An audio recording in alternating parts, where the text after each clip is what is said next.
Good afternoon. I want to welcome everybody to the Strategic Forces Subcommittee hearing on assured access to space.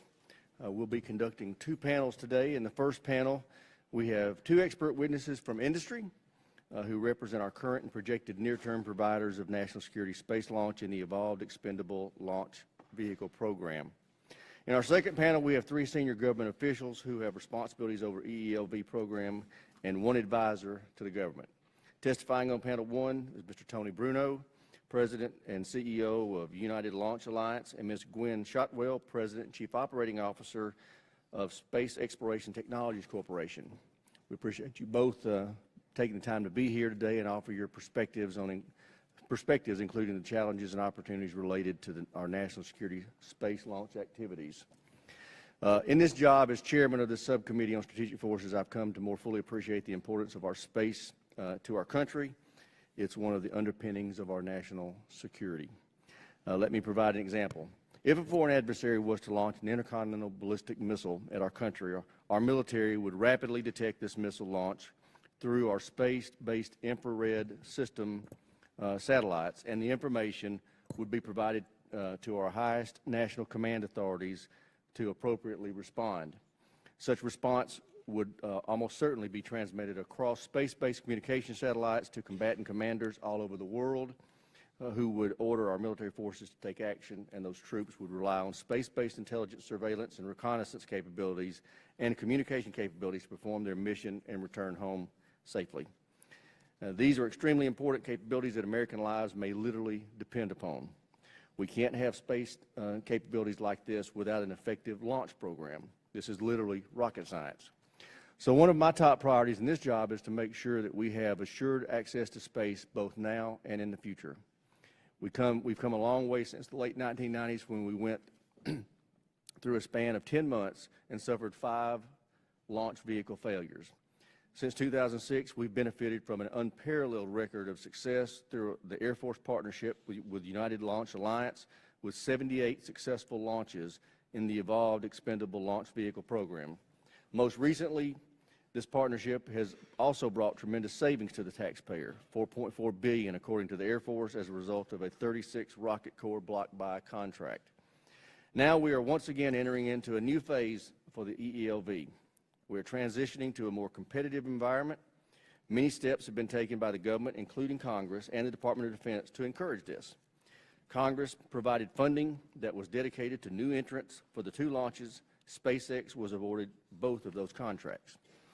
And the Air Force has spent nearly $60 million and allocated more than 100 government employees to help certify SpaceX for the EELV program, which it may do in the near months ahead. We look forward to competition in the EELV program because that will achieve the best outcome for the benefit of our taxpayers and our warfighters. Lastly, it's extremely important that we work to transition off relying on Russian engines for national security launch purposes. The intention of the fiscal year 2015 NDAA was to provide a reasonable transition. Section 1608 language regarding prohibition of procuring Russian rocket engines included specific exceptions and waivers. We intended to allow the use of the Russian engines that we understood to be on contract through the period of time that we believed would allow for the development of a new U.S. engine. My understanding is the Department of Defense may not be interpreting it the same way. This remains an issue that we look forward to understanding better today.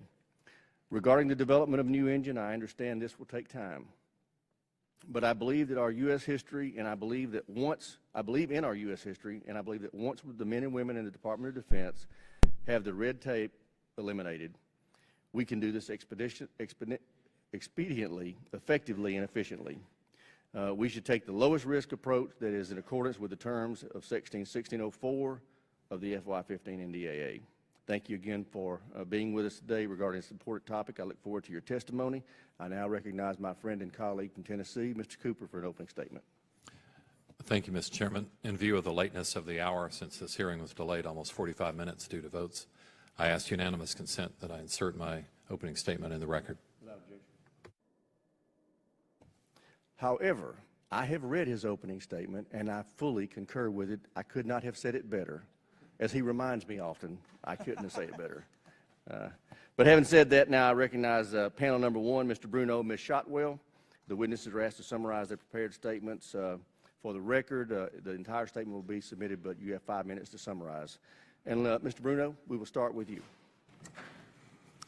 Thank you, Chairman Rogers, Ranking Member Cooper, members of the subcommittee. Thank you very much for inviting me here this evening. I look forward to talking about the ELV program, the future of space launch, and how I am transforming the United Launch Alliance to meet this new environment. In changing our company, I've asked our team to focus on 4 basic goals. First and foremost, to substantially reduce the cost of launch. Secondly, to move expeditiously and quickly towards an American rocket engine replacement so that we may retire the venerable and advanced technology Russian RD-180. We're going to do this while maintaining our unique capability to launch the entire suite of national security space satellites, a capability that no other provider has the technical ability to perform. And then finally, we're going to do all this without losing our laser focus on mission success, something we feel also sets us apart in this marketplace. And I'd like to say a couple of words about our path to an American rocket engine. We entered into a strategic partnership with Blue Origin late last year, a company founded by Amazon founder Jeff Bezos. There were a number of reasons why that engine was attractive to us from a technology point of view, but I'll admit that first and foremost in my mind was the urgency I felt to move towards an American rocket engine. The BE-4 Blue Origin engine is 3 years into its development path and offered the most expeditious track to an American engine replacement. It is a methane engine and offers novel technology and advanced manufacturing techniques that promise to substantially reduce cost. But as a person who has done rocket development for 30 years, I can tell you that it is difficult, and rocket engines are the hardest part.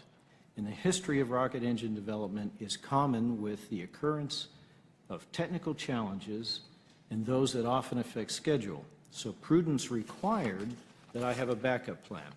So we have also entered into a partnership with Aerojet Rocketdyne for their AR-1 engine with a more conventional kerosene-based fuel. You could argue that the technical risk of that approach is lower because the fuel is more common in the industry. However, that engine is 1 to 2 years behind the Blue Origin engine. And so we will continue both of these until we down select in about the 2016-2017 timeframe, when sufficient testing data has been available for us to make an informed decision. I have gone to my board of directors and asked for this to be funded privately so that we can move out smartly and do both of these activities. Now, we will place this engine underneath a next generation of launch vehicles that will continue to provide that complete support to all of the national security space satellites, to all of their intended orbits. But we will also expand our performance capability so that we are able to meet the challenges that might arise in the future as the country finds new needs to be coped with in space. I will also substantially reduce the cost of our infrastructure by streamlining our product line and streamlining our facilities and our other launch infrastructure. So today we maintain a fleet of 16 different rockets. Other providers may have a single rocket or 2 rockets. We fly 16 variants in order to cover that entire span of national security space requirements. But within that fleet of 16, there are 2 redundant systems. The Delta IV medium class is entirely redundant to the Atlas V class in terms of its performance. We have maintained these 2 systems all this time in order to satisfy the country's need for assured access, which is to say 2 independent systems, so that in the event that there might be a failure or a flaw in one system, there would still be a second system able to launch our critical national security assets. In this new environment where the policy has changed to assure access through the existence of 2 providers, I will now retire the Delta medium class of space launch vehicles when we have completed our current requirements within the manifest. And that team and that infrastructure will be consolidated into Atlas, creating considerable savings to our offerings. I will also consolidate our pads Today we have 5 launch pads to support this work. We are going to consolidate to 2 pads, 1 in each coast. We're going to do that by bringing in innovative designs to the pads that will allow them to be mission agnostic, flexible, and handle the volume of lift that is currently requiring 5. And we're going to revolutionize the way people come to us to purchase launch services. We're going to introduce a standard launch offering, fixed priced, priced in advance, that customers can buy, and then add to that, if they desire, standard options, also at a pre-priced. It will literally be like going to a website and building your own rocket. It will completely change the way launch services are purchased.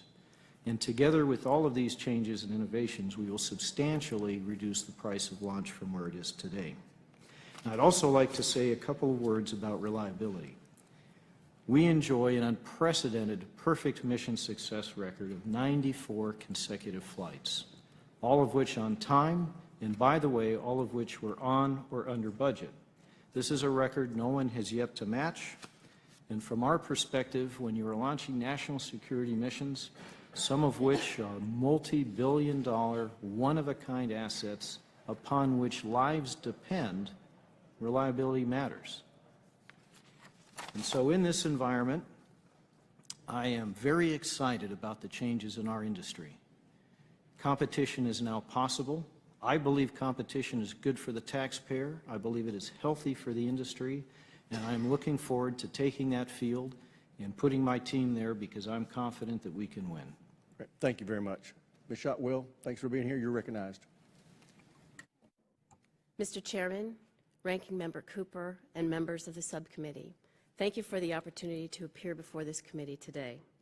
In addition to my opening statement, I have prepared a detailed written statement which I've submitted for the record. Mr. Chairman, every day I go to work with the best and the brightest engineers, technicians, and support staff in the world, over 4,000 of them now, and I can tell you that they are prepared to support our nation's most critical launches. Those who say that U.S. engineers can't compete or that continued foreign reliance is the only way forward are wrong. The SpaceX mission from day one has been to leverage American innovation and technical know-how to provide the most reliable space launch systems in history. We seek to serve the nation by offering these systems for national security launches. To date, the SpaceX Falcon 9 launch vehicle has flown successfully 16 consecutive times for a sophisticated array of U.S. government and commercial customers, including the Air Force. I'm highly confident that the Falcon 9 will be certified for the Air Force's EELV class missions by June of this year. Later this year, we intend to fly the Falcon Heavy, which will double the lift capability of any rocket currently flying. We believe that this vehicle, which has a great commonality with the current Falcon 9, can be certified in relatively short order. The subcommittee's hearing today on assured access is timely. National policy law rightly calls for 2 completely independent launch systems that can lift the full spectrum of national security payloads. Due to the common upper stage engines flown between Atlas and Delta, Russian reliance, and only 1 heavy lift rocket, we do not have assured access today. Even without assured access, the cost of the EELV program has become unsustainable. According to the GAO, the price per EELV launch has quadrupled from $100 to nearly $400 million. But I want to focus my testimony today on what I believe to be constructive solutions to achieve assured access. First, the United States does not need more Russian engines to get national security space payloads to orbit, with the Falcon 9 and the Delta, both all-American rockets, available. The notion of a capability gap is just not true. It's noteworthy that the head of Russia's space enterprise, Dmitry Rogozin, has publicly stated that funds received from the United States for the RD-180 is free money that goes to the Russian missile program. How do we justify buying more and funding the Russian military? Second, continue to pursue a policy of assured access through genuine competition between multiple qualified providers with redundant, truly dissimilar launch vehicle systems. Third, eliminate the costly, inefficient, and ineffective launch capabilities contract to the incumbent. In the meantime, these subsidies must be accounted for if you're to have true and real competition. Finally, Congress can structure engine development efforts to maximize smart investment. Government money is best spent against unique government mission requirements that otherwise would not be developed by a commercial provider. Mr. Chairman, again, thank you. As a nation, we stand on the cusp of having real competition for national security space launches. SpaceX, with our all-American Falcon 9 and Falcon Heavy, looks forward to contributing to the nation's assured access to space. I'm pleased to address any questions that you have. Great. Thank you both. Again, I know it takes a lot of time to prepare for these things, so I appreciate y'all putting the time in and being here. This is a very important subject, but let me start with a little housekeeping. Ms. Shotwell, I understand that you requested an extension to fully respond to the requirement of the disclosure of contracts with foreign governments as required under House rules. Do I have your commitment to provide the required disclosure, which is posted publicly per House rules no later than 7 days after the March hearing? To be clear, that would be the close of business on the 24th of March. Absolutely. Great, thank you. Okay, next off, quick question for both of you. Do you have any concern from your perspective with allowing this committee to have access to the terms of the recent settlement agreement regarding SpaceX lawsuit against the U.S. government? I have no concern about the recent. About us having access to the terms of that agreement? Oh, I'm sorry, sir. The terms of that agreement are basically governed by the court, and so we have no say whatsoever. Well, I understand that the court's saying that it's a secret settlement. I want to know if y'all would object if the court let us see that. I don't object. I'm sorry now. Mr. Bruno. We have no objection at all. Thank you both. New topic. Ms. Shotwell, tell us why it is important to have competition for the EELV vehicle program.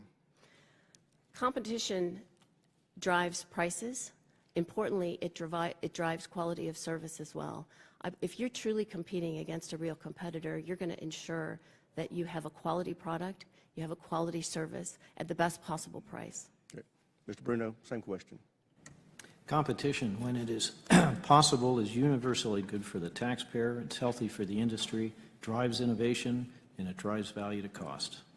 All right, Ms. Shotwell, how do you feel about competing against ULA? Do you think that SpaceX can win a free and fair competition with ULA? Absolutely, I do. Great. Mr. Bruno, how do you feel about competing against SpaceX? Do you think you can win a free and fair competition? Absolutely. All right. All right, so we both agree. Mr. Bruno, what is the impact of Section 1608 from the fiscal year 2015 NDA based on the most current interpretation of the DOD? Certainly. So the most current interpretation limits us to engines that we had on hand prior to the outbreak of Crimea. The impact of that is that we will be unable to introduce the new American rocket engine before those engines are consumed. We will have no more than 5 that we are able to use beyond our existing 36-core block buy. That means there will be a capability gap between when we are out of engines on Atlas and can no longer fly Atlas and when we have the earliest opportunity to introduce an American engine. And what will that mean for your ability to compete? Because y'all both really want to compete with each other. I just heard you say it. Yes, we do. So the reason we're retiring the Delta IV medium class is because it is inherently 25 to 30% more expensive than the Atlas. It is not competitive in the marketplace. So without access to the Atlas rocket, we are essentially unable to compete in that time frame. Okay. To provide another perspective, Ms. Katrina McFarland, who is testifying on the second panel today, offered the Department of Defense her view of the statement for the record. Quote, even assuming a new entrant is certified in the near term, which we expect you to be, the Department is concerned that with the loss of the Atlas V and the medium intermediate class Delta IV vehicle, we could be faced with a multi-year gap without at least 2 price competitive launch providers servicing medium to intermediate class missions. Ms. Shotwell, that's close quote. Ms. Shotwell, the Department is saying we may be faced with this multi-year gap in competition. Do you still agree that competition is important? Yes, sir, I do, but there's many ways to achieve competition. There's also many ways to make vehicles cost-effective. When we produce more Falcon 9s, the vehicle cost decreases. If you were to increase the number of Delta vehicles that you produce every year, the price of the Delta would come down. Certainly the cost of the Delta would come down. But do you think the Delta single can compete with SpaceX on the price? I believe it would take work on the part of ULA, but I believe that's their job. That's interesting. Say what? You want to respond to that? Certainly. So today we fly Atlas about twice as often as we fly Delta.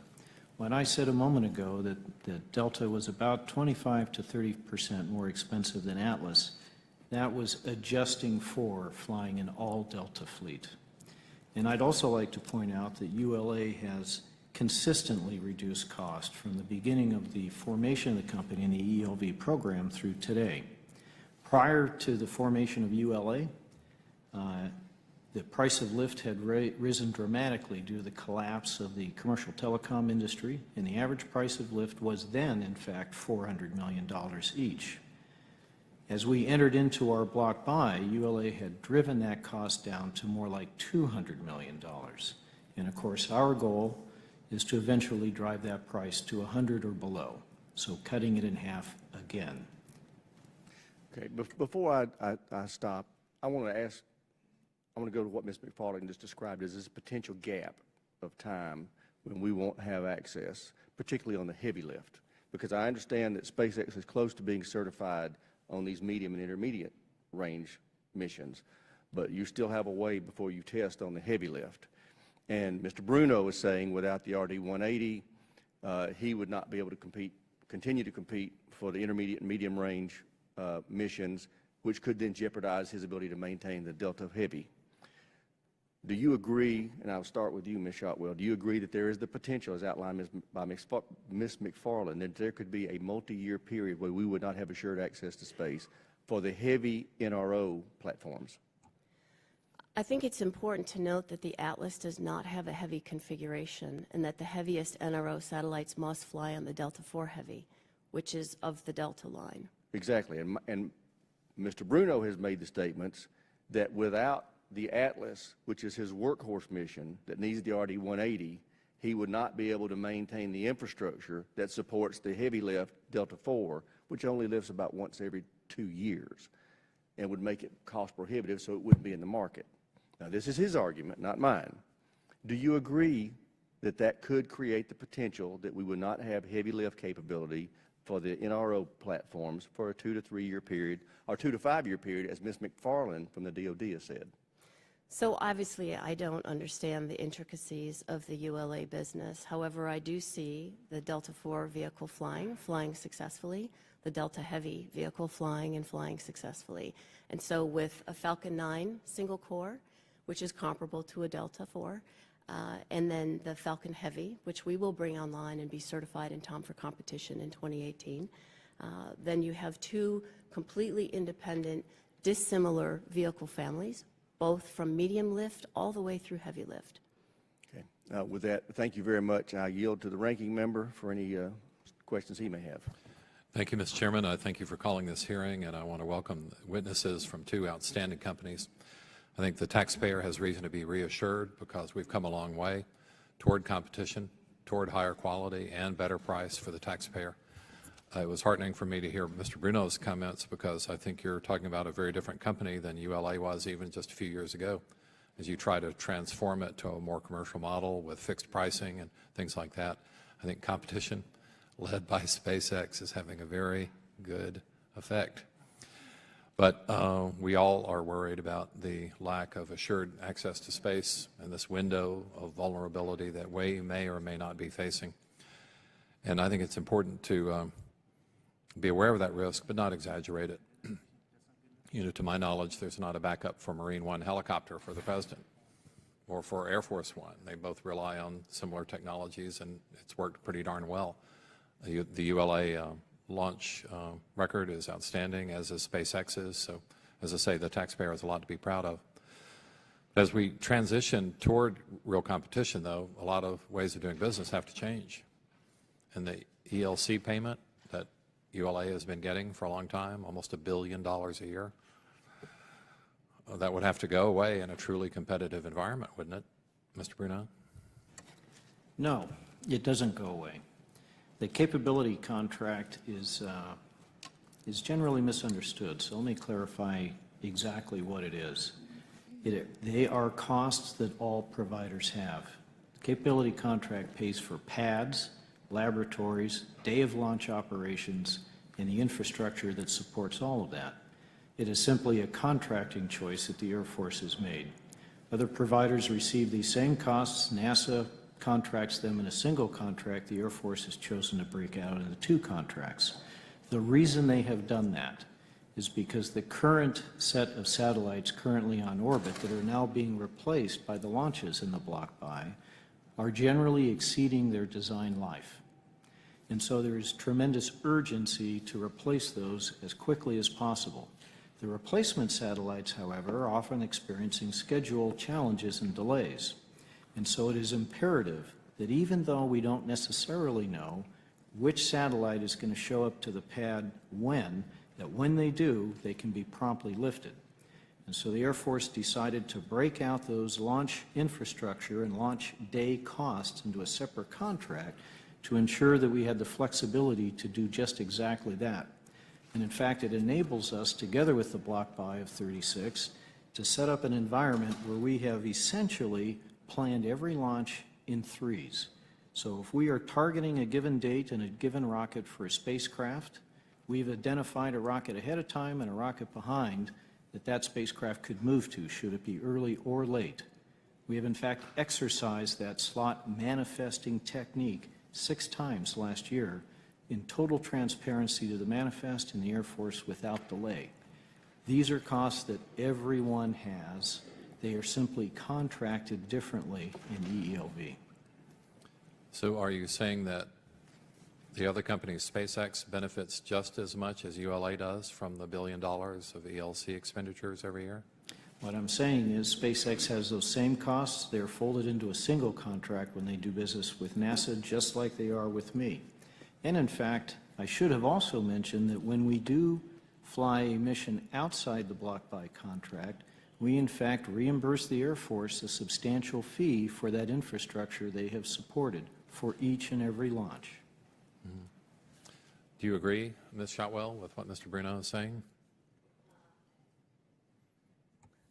I don't agree completely, no. I don't agree with the term substantial reimbursement of costs.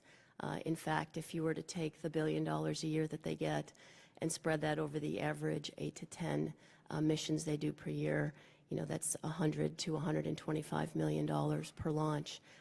It's my understanding that the payback, and I don't have his contract, I don't have access to his contract, is substantially less than that, possibly on the order of 10 or 15% of that cost. Mm-hmm. A number of other members are here, so I'll just end with this final observation. Washington is fortunate to have a patriotic philanthropist, David Rubenstein, who even paid personally to repair the Washington Monument.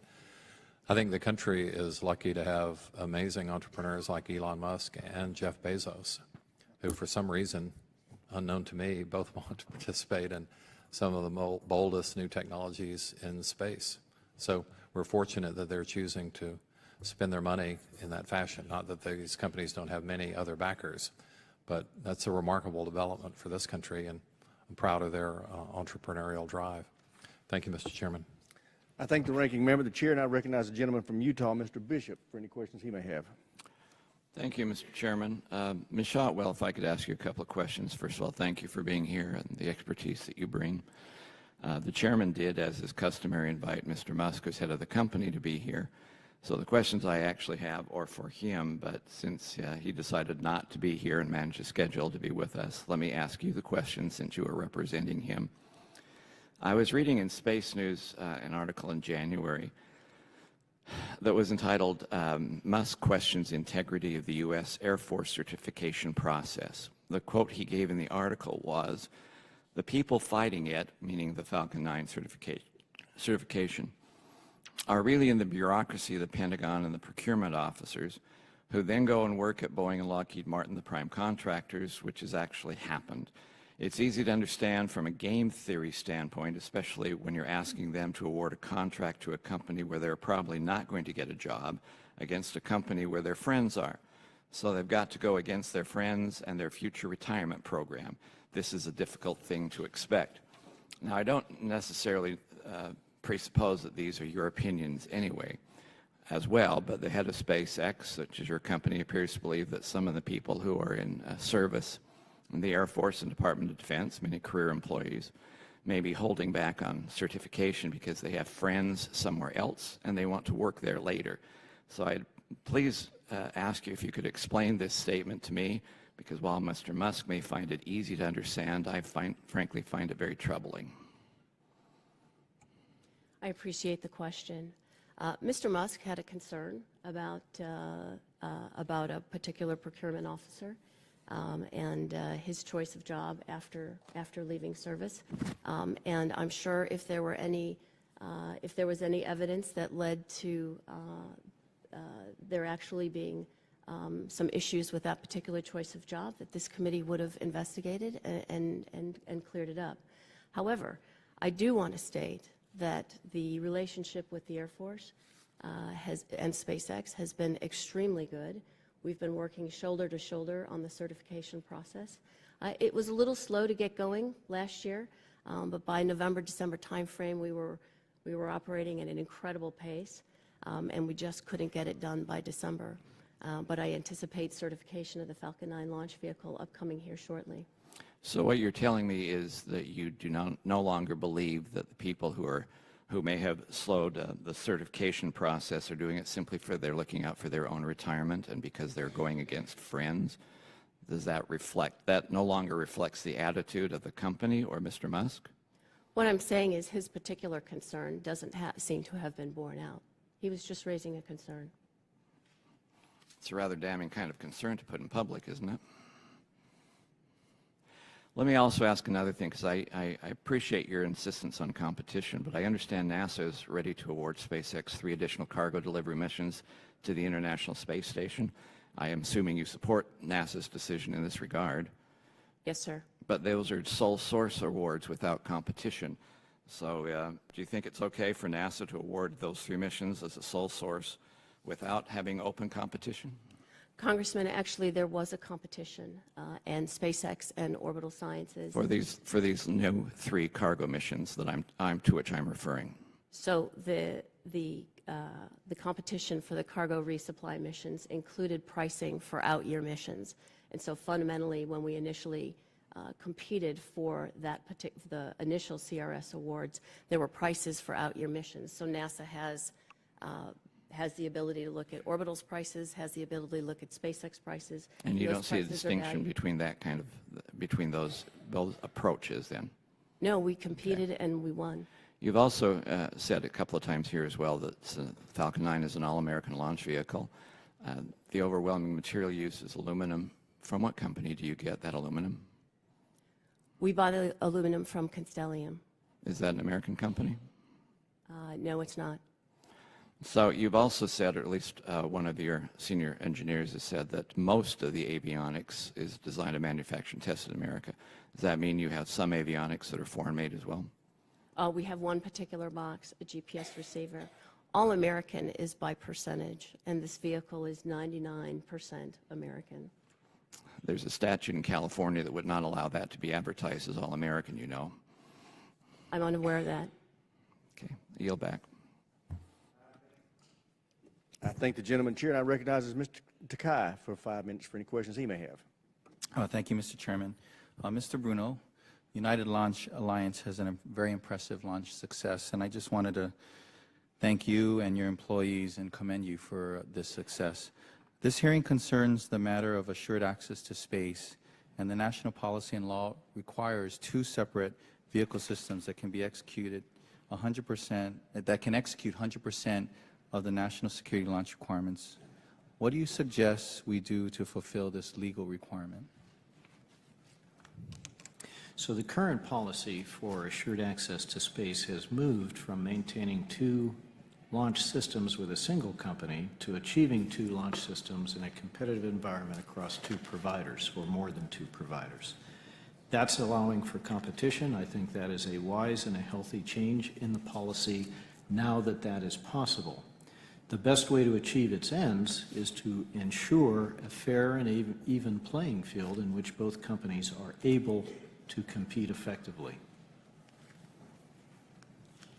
Okay, thank you. Ms. Shotwell, SpaceX has said that it can provide launches for DoD payloads at about 75% price reduction. I heard a little bit different reduction today from what is currently being charged on the average per flight. How have you been able to achieve this savings?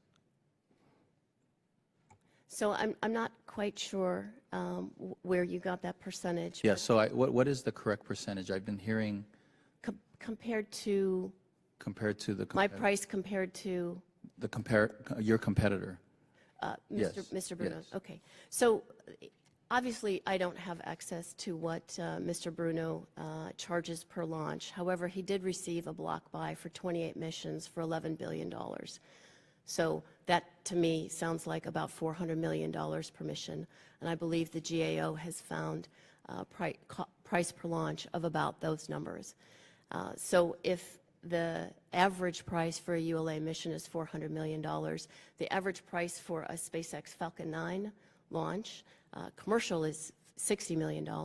The government buys launch slightly differently from my commercial customers, and they add requirements and additional technical. So I would say an average price to the DoD for a Falcon 9 launch would be on the order of $80 to $90 million. Now, to be fair, my Falcon Heavy is more expensive than the single-core Falcon 9. The average price for a Falcon Heavy to the U.S. government would be on the order of $150 to $160 million. So an overall average price to the U.S. government, if I were to split heavies with single-core Falcon 9s, on the order of $120 or so million per flight.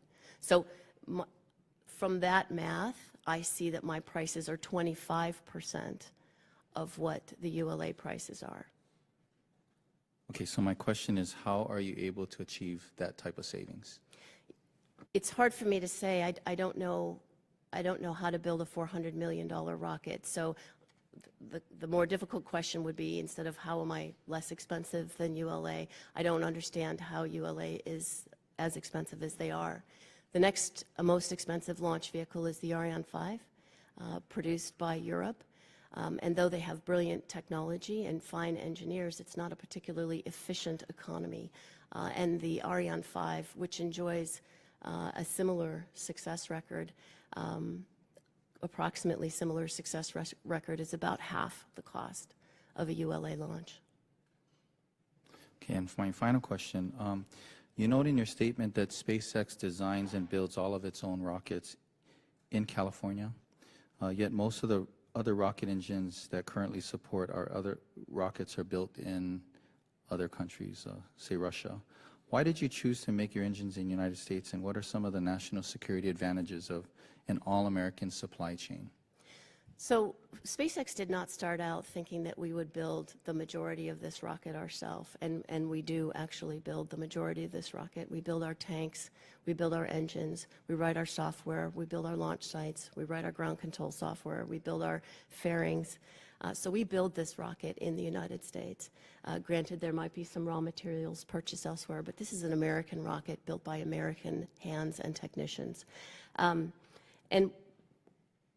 though we didn't necessarily start out that way, there were a number of critical technologies that we would not allow another company to build for us, and that was propulsion technology. We needed to own it because it's a critical part. It drives the vehicle design, and it can drive schedule as well. So though Mr. President Putin might be supplying RD-180s right now, that is not a guaranteed supply chain to ULA, even if the ban on RD-180s were to, additional RD-180s were to move forward. How do you know that he isn't going to pull the supply chain of those engines? As a matter of fact, Dmitry Rogozin did threaten to do that. So we found it critically important. Propulsion is critically important to the vehicle, and we felt that we, SpaceX, had to build that engine ourselves. Gentleman's time's expired. I thank the gentlelady for her answer. Now that Mr. Lamborn is back, he is recognized for 5 minutes for for the next series of questions. Thank you, Mr. Chairman. Ms. Shotwell, I'm aware that your company is concerned that the EELV launch capability contract will provide possibly an unfair advantage to your competitor, ULA. But like ULA, your company does have other government contracts. In fact, your company receives money from NASA for the Falcon 9 version 1.1, I believe. We have a contract with NASA to fly that, yes. And just real quickly, as I go along here, what would be the amount of that contract? The contract for the Jason 3 mission this summer, I believe, was $63 million. And that's your only contract with NASA? We just received a contract for NASA to launch the test payload in 2017 or 2018, and I actually don't know the value of that contract. I'm guessing, and I will follow up with the committee, on the order of $75 million for that. In addition, I do have a contract with NASA for cargo resupply, which is Falcon 9 and the Dragon spacecraft missions, to serve the International Space Station with cargo both up and down. And how much is that for? It was $1.6 billion initially for 12 flights, and we were recently awarded 3 additional missions on the average of about $150 million per mission. Okay, so with that in mind, and just to put everything in context, how do we define fairness? And I'd like to hear from each of you on that. I mean, obviously, it sounds like you both are doing a great job of getting the applicable agencies to trust you to provide certain goods and services. I appreciate the question, actually. This is a very important topic. So ULA, through the ELC, the EELV Launch Capabilities Contract, receives this amount of money every year, whether they launch or not. Their fixed costs are covered. My fixed costs are only covered because of what I charge on a per mission basis. So if I'm not launching, my fixed costs are not covered. So they're very different mechanisms to contract. With no competition, which ULA has enjoyed since 2006, it doesn't matter whether you have a part that's firm fixed price and a part that's not firm fixed price, that's cost plus. But when there is competition, they can sell their launch vehicles for the marginal cost of that launch vehicle because their fixed costs are already paid for by the Department of Defense. Okay, thank you. Mr. Bruno, how would you respond to that question?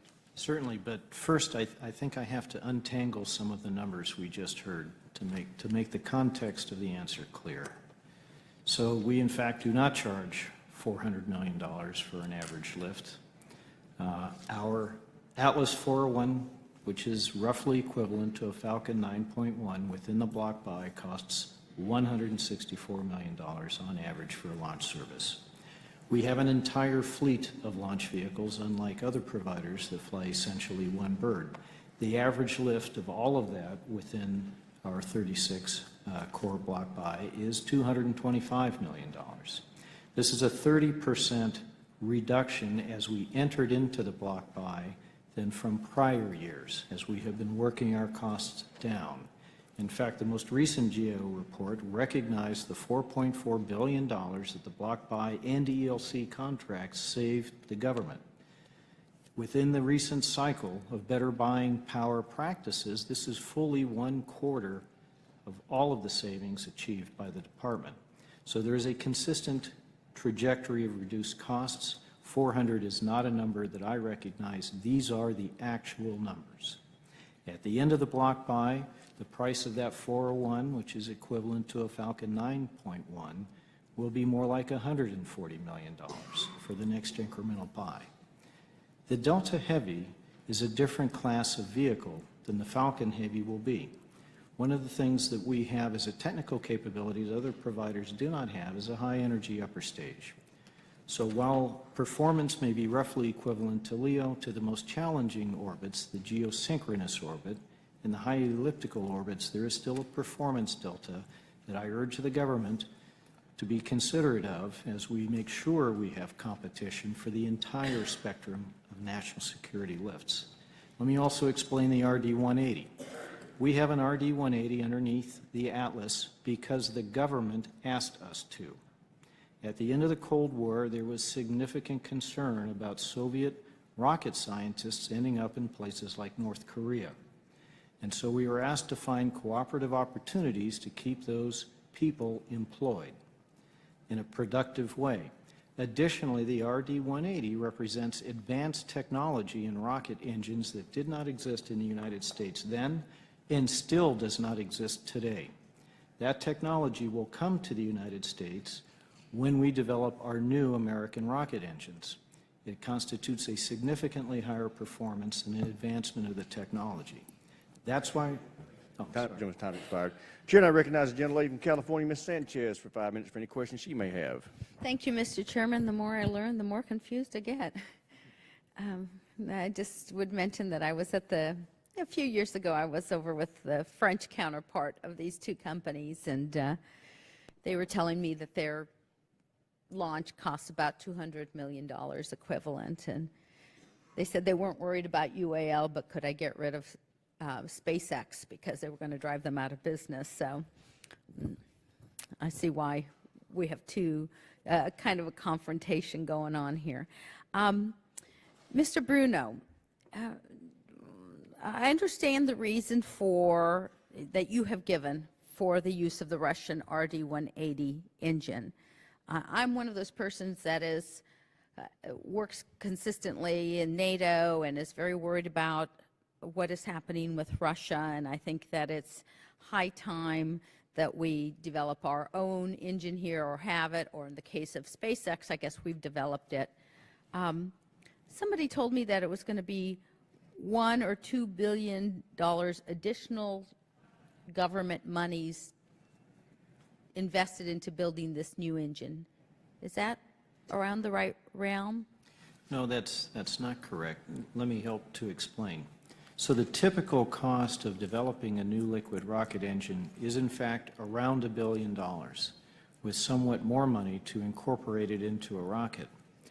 The American rocket engine that we have embarked upon with Blue Origin and also our backup with Aerojet Rocketdyne is largely privately funded. In fact, So Blue the is United entirely. States isn't putting very much money into developing this? Because I'm being told by my staff that General Mitchell said it's about $1.5 billion that the government is investing into this engine development. Is that true? Not yet. I don't want to get caught up, but is that true or false? That's false. Okay, so I'll have to go back to General Mitchell then to see why he said that. Then I'm getting, well, let me go to Ms. Shotwell for a minute, then I might come back to you, Mr. Bruno. I'm just trying to understand this. I have been very interested in having competition in new entrant certification process for a long time.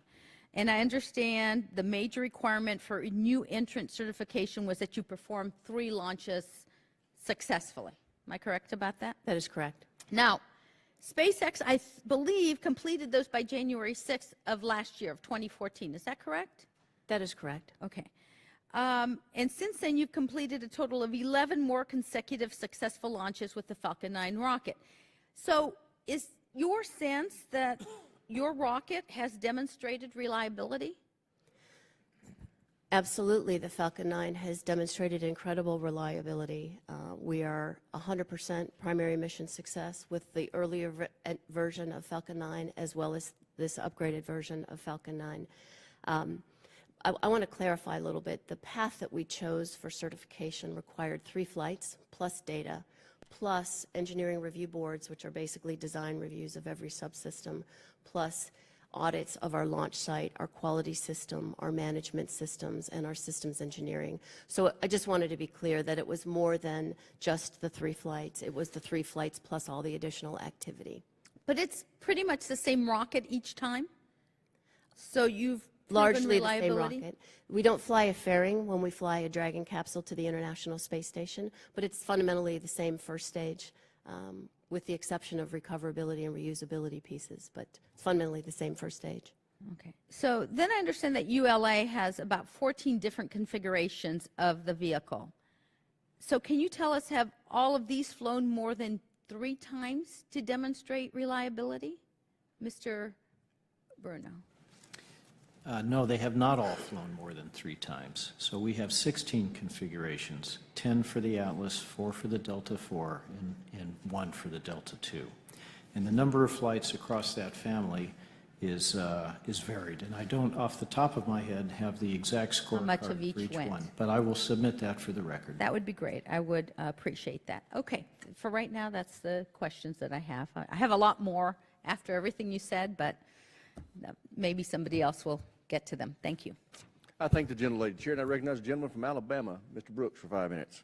Thank you, Mr. Chairman. Of course, with all these questions, there's often going to be some degree of overlap. Mr. Bruno, how many launches has ULA done? 94.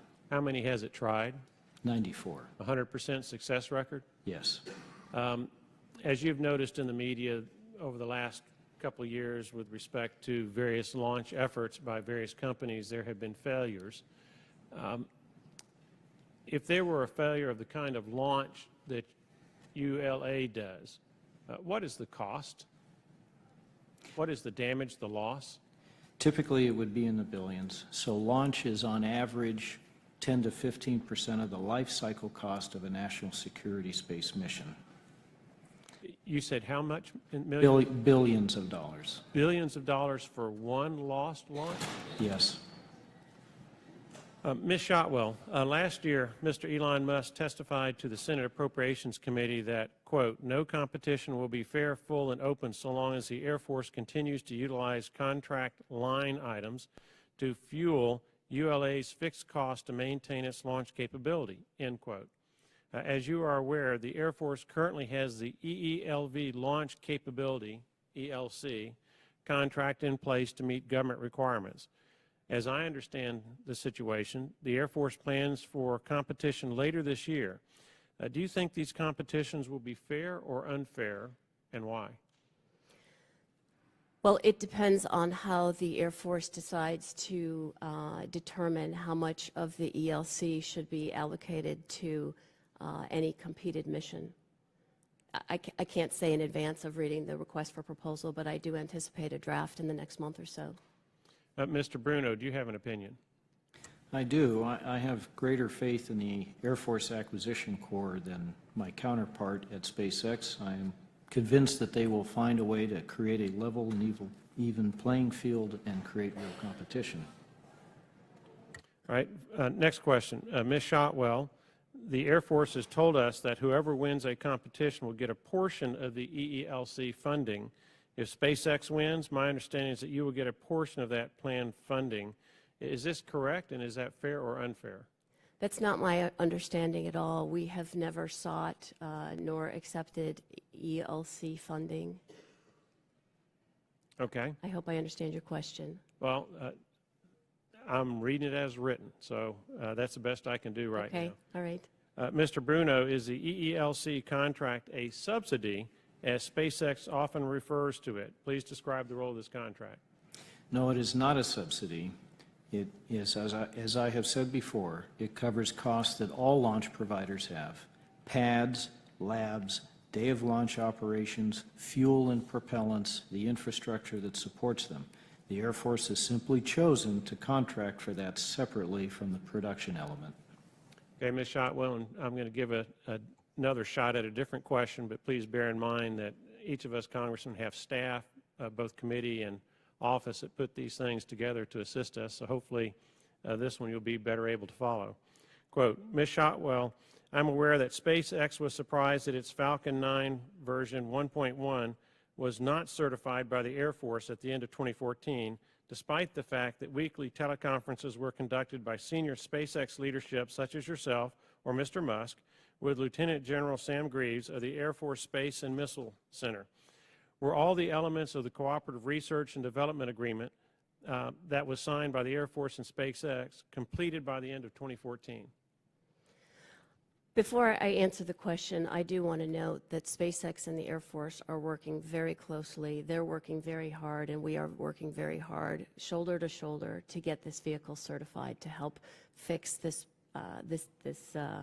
assured access to space issues. So let's make sure that that's very clear.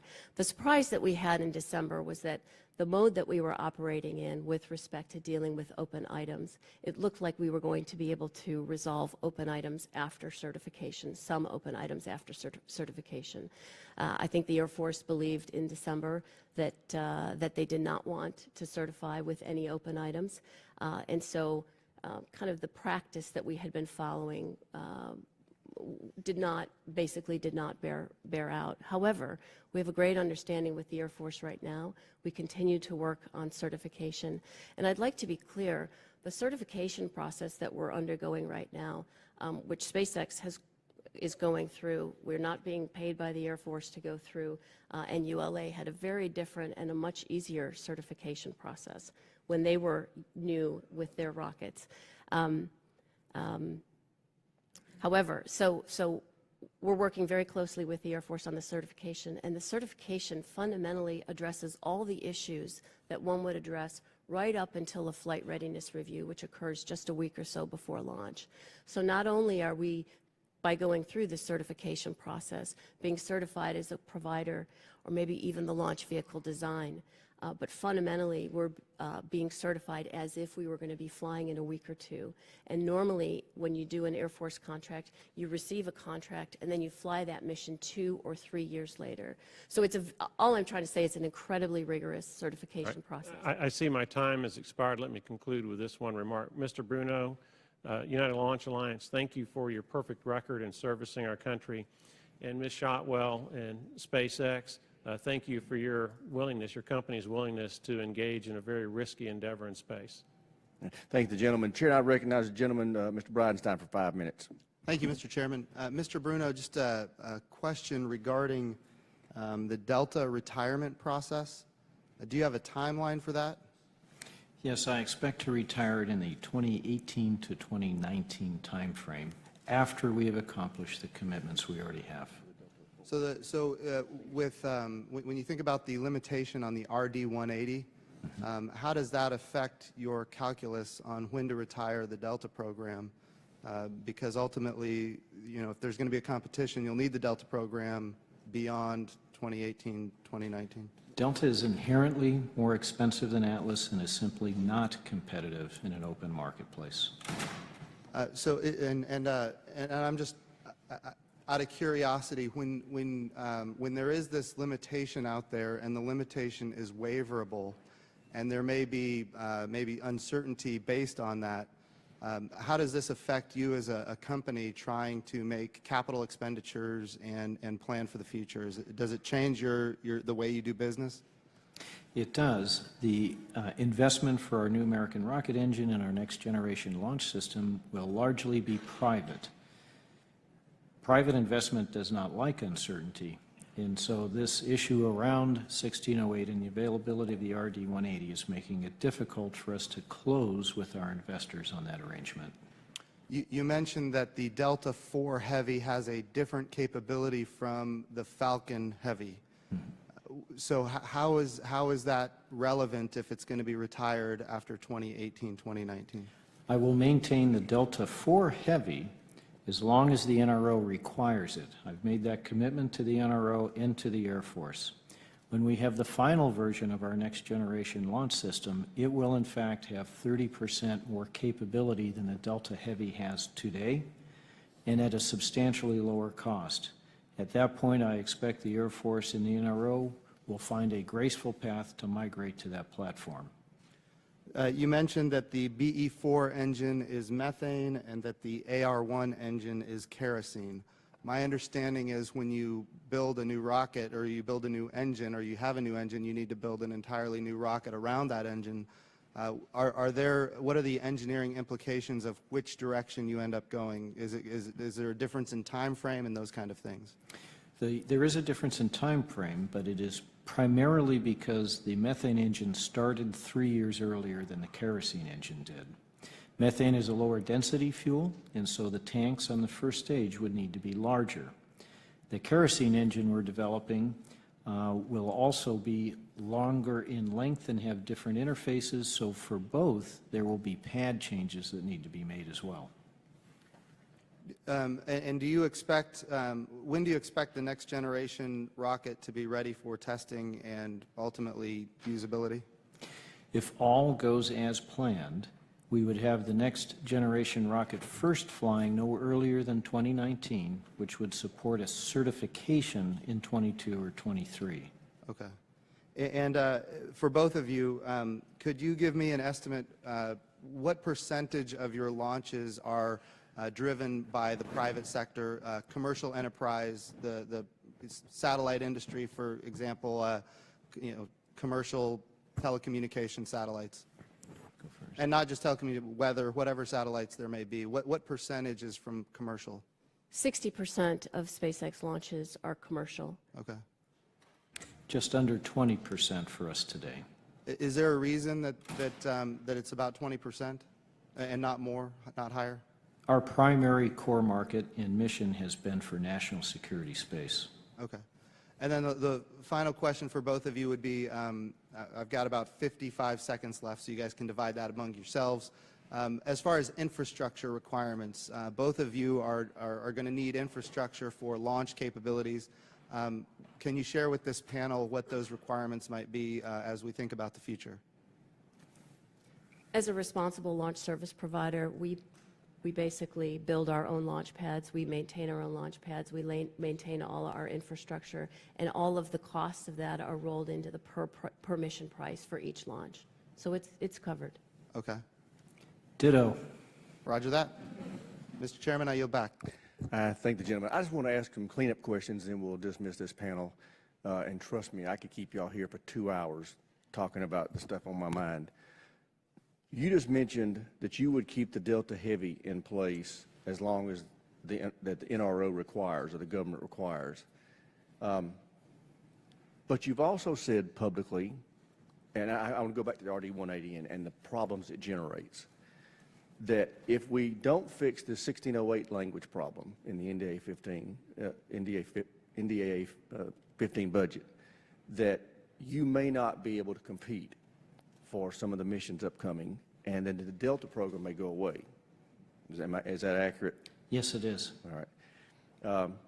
And before I go any further, let me ask Ms. Shotwell this. He's already talked about getting rid of the Delta IV.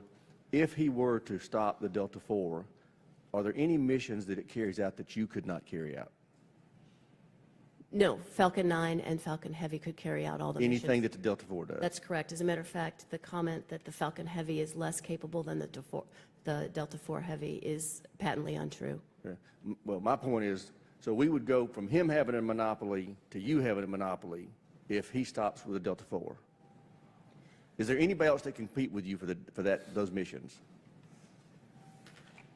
I don't understand why ULA can't focus and determine how That's to make not my the Delta question. IV Let's more one thing at a competitive. time. If he stops the Delta IV rocket launches, is there anybody else that can, and you've already said you can do anything it can do, is there anybody else that can compete with you for those missions? I've not seen Delta IV prices, so if they stop Delta IV, I guess we would compete with the Atlas, hopefully with an American engine. No, I'm just saying, forget the Atlas. Let's say the Atlas is gone. I'm fixing to go there with him. If the Delta IV is no longer making launches, and you've already said you can do anything it can do, is there anybody else in the marketplace that could compete with you for the mission work that it would leave? There are international launch service providers that Who? could. Ariane 5 or Arianespace and the Proton launch vehicle through ILS. And you think that they would be competing for those launches? Well, I don't think the National Security Committee I don't think so. goes That's my for point. those. You would have a monopoly is where I'm going with this, and I just want you to acknowledge it. You would have a monopoly on that work. But now I want to leave you and go back to him. If this RDA 180 problem is not solved, which I hope we're going to solve this year, you have made a statement that you may not be able to compete, and the Atlas program would go away. That's right. So Yes. you've already said that the Delta IV is going away in 18. You're saying that we could lose the Atlas, but you've promised you'll never let the Delta IV Heavy go away as long as the NRO needs it. Now, if those two things happen that I just described, that we lose the Delta IV and the Atlas program goes away, how much would it cost for a Delta IV lift, heavy lift launch? Substantially more than it costs now. What does it cost now? So Delta IV, depending on the configuration, costs between $400 and $600 million. What would per it lift. cost if you no longer have that other infrastructure? Oh, it could be upwards of $1 billion. Okay. Is that an acceptable number, do you think? No, Do you think that we would ever pay you that much money to launch? I do not. I think you are correct. Now, let me go to you. You do not have the heavy lift capability right now. Is that correct? That's correct. We will demonstrate that later this year, the plan. Well, let me get you on this now. That's okay. I I love expected this. it. I love your optimism, but you said in April of 2014, quote, "We will launch the Falcon Heavy from this pad, early next year." We are in early next year. In fact, we're at the end of early next year. When do you think you'll be able to test that heavy Falcon lift, the Falcon Heavy lift? So I'll try to be quick. I know. No, we're all about you right now. Okay. Thank I you. wanna hear this. appreciate that. So first of all, we did de-emphasize the Falcon Heavy development after I made that remark because we wanted to focus on the single stick or the single core Falcon 9. It was a choice that we could make, largely because the customers that we have for the Heavy were really going to start in mid-2016. So we had more time than we originally thought. We did have a contracted mission through the Air Force, the STP-2 mission, and that was originally going to fly in December of 2015. However, thankfully, my customer moved that flight out, which gave me more time to both focus on the Falcon 9 and its reliability, of which we've done a great job flying that with 100% mission success, and then I could delay the Falcon Heavy. Yeah. Well, I just want you to understand, I'm not picking on you because Blue Origin's got all kind of optimistic promises out there, as does Aerojet. Is that the name of them, Aerojet? Rocketdyne. But here's another thing that Elon Musk said in April of 2011, quote, "First launch from our Cape Canaveral launch complex is planned for late 2013 or 14. So y'all have made statements before about having this heavy launch capability before now, and it hadn't happened yet. You said earlier today that you think you're going to have this launch later this year and be certified by 2018. Is that correct? Yes. That is very optimistic. Would you agree that the certification process historically has been a 2 to 3 year process?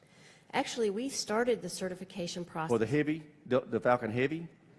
We started the certification process for Falcon 9, basically got going in April of 2014, and we're going to finish in about by June of 2015. So I believe, and by the way, the Air Force has really participated and leaned forward heavily on this, with lots of emphasis.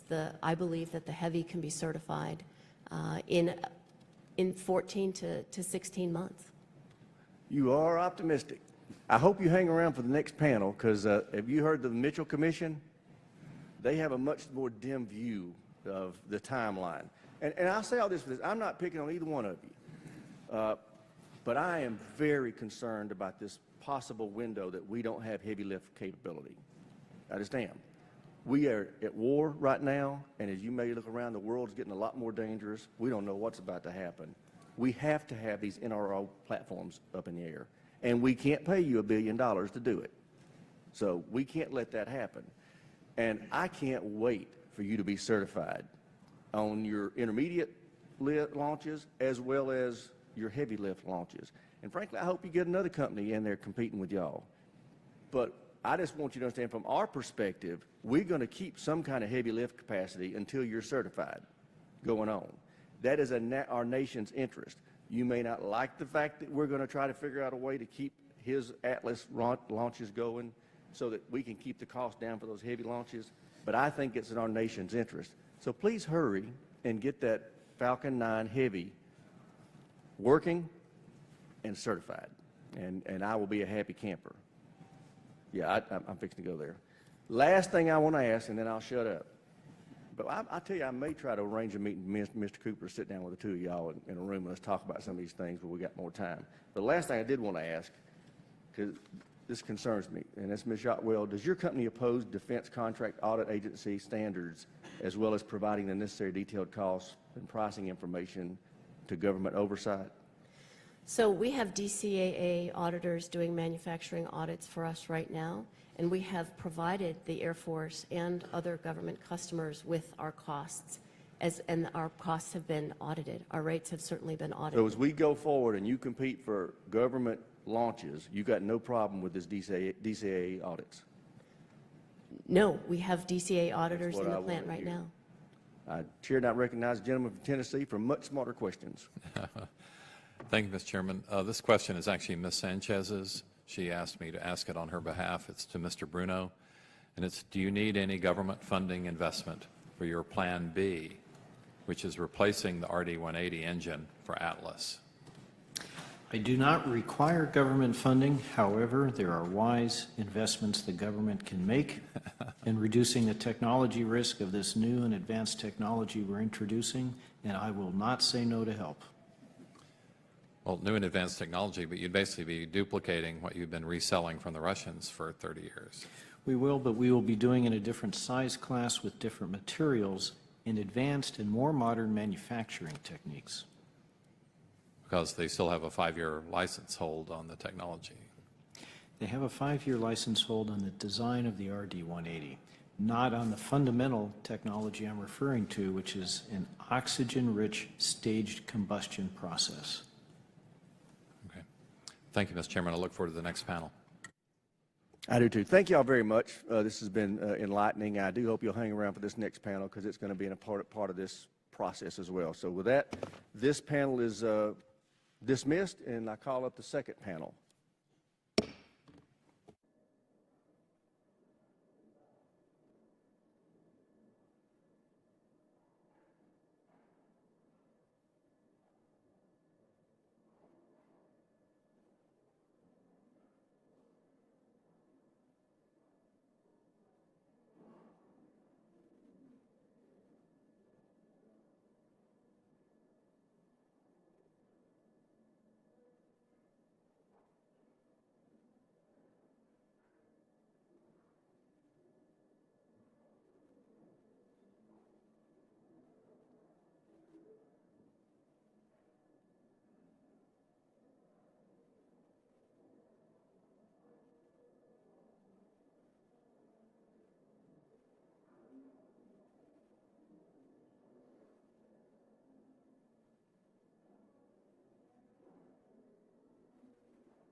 I'd now like to welcome our expert witnesses for the second panel. Thank you all for coming to testify today and be with us. We have the Honorable Katrina McFarland, Assistant Secretary of Defense for Acquisition. Dr. William LaPlante, apparently you must not be honorable. Nobody put that in front of your name. No, I'm just joking. You're a very honorable man. Assistant Secretary of the Air Force for Acquisition. We also have General John Hyten, Commander, Air Force Space Command, and Major General Mitch Mitchell, United States Air Force retired. General Mitchell is representing himself today, but he was the chair of the Air Force Chartered Study to Risk Mitigation for the EELV program concerning U.S. reliance on the Russian RD-180 engine. I'd also like to recognize a special guest with us today. General, it's clear that you've got somebody with us that's much better than you. You married up, brother. But you brought the big guns with you. You get in trouble, I'll just ask her what the answer is.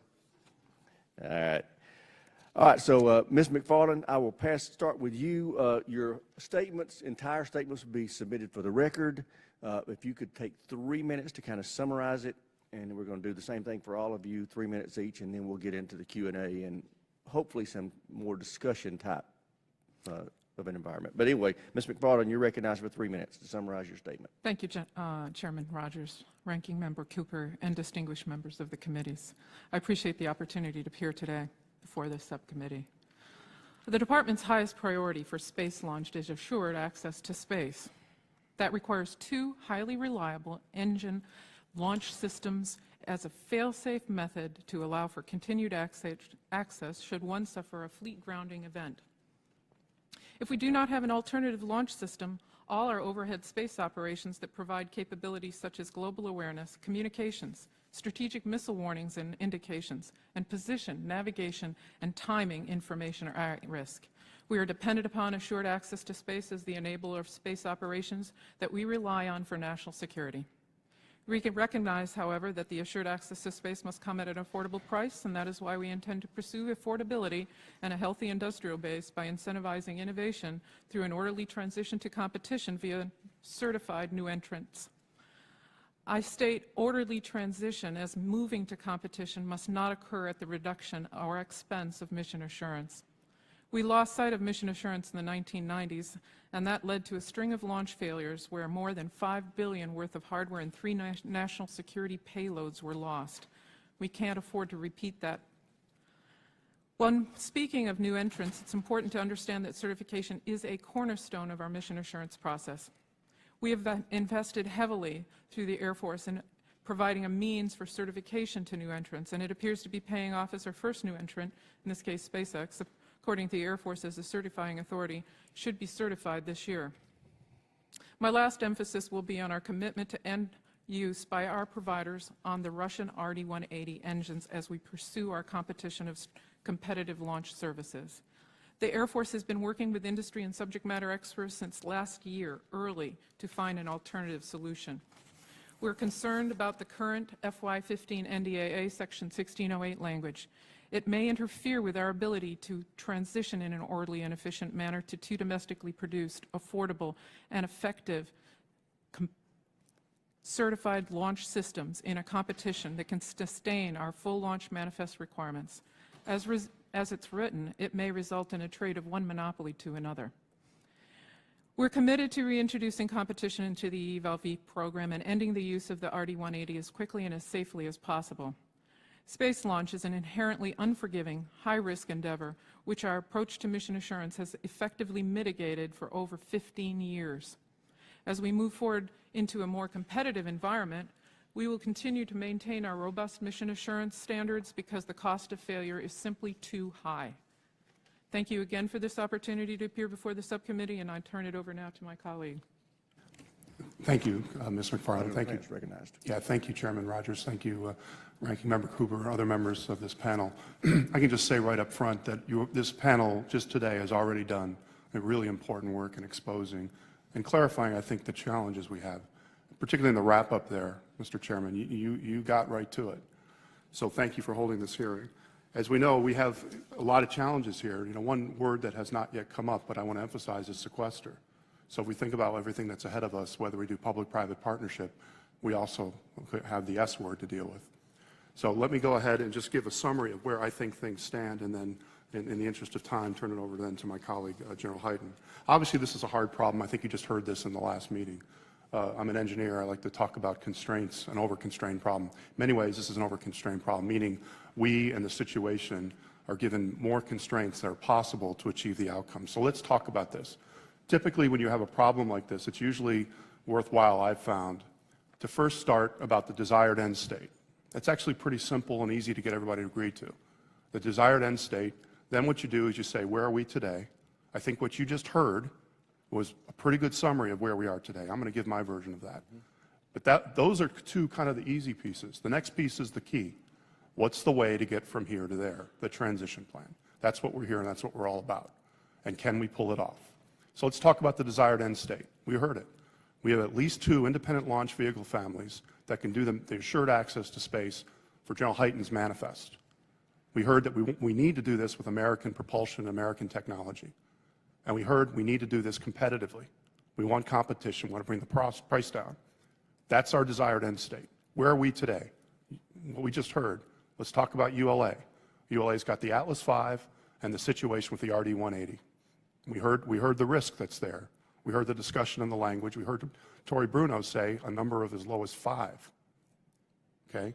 Then let's go to the next one, the Delta. We heard Tory Bruno say what we all know.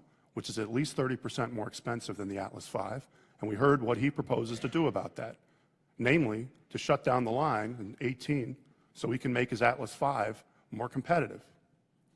Okay, and then we heard SpaceX, which any day now, any month now or week now, we're shooting for June, is going to be certified to do a lot of our manifest. And make no mistake, the national security of the United States will be improved the day SpaceX is certified.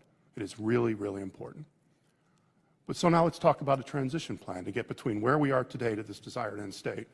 Well, I think what we just heard is that just talking about an engine in isolation and the government funding the engine and getting at what Congresswoman Sanchez was asking about the amount of money.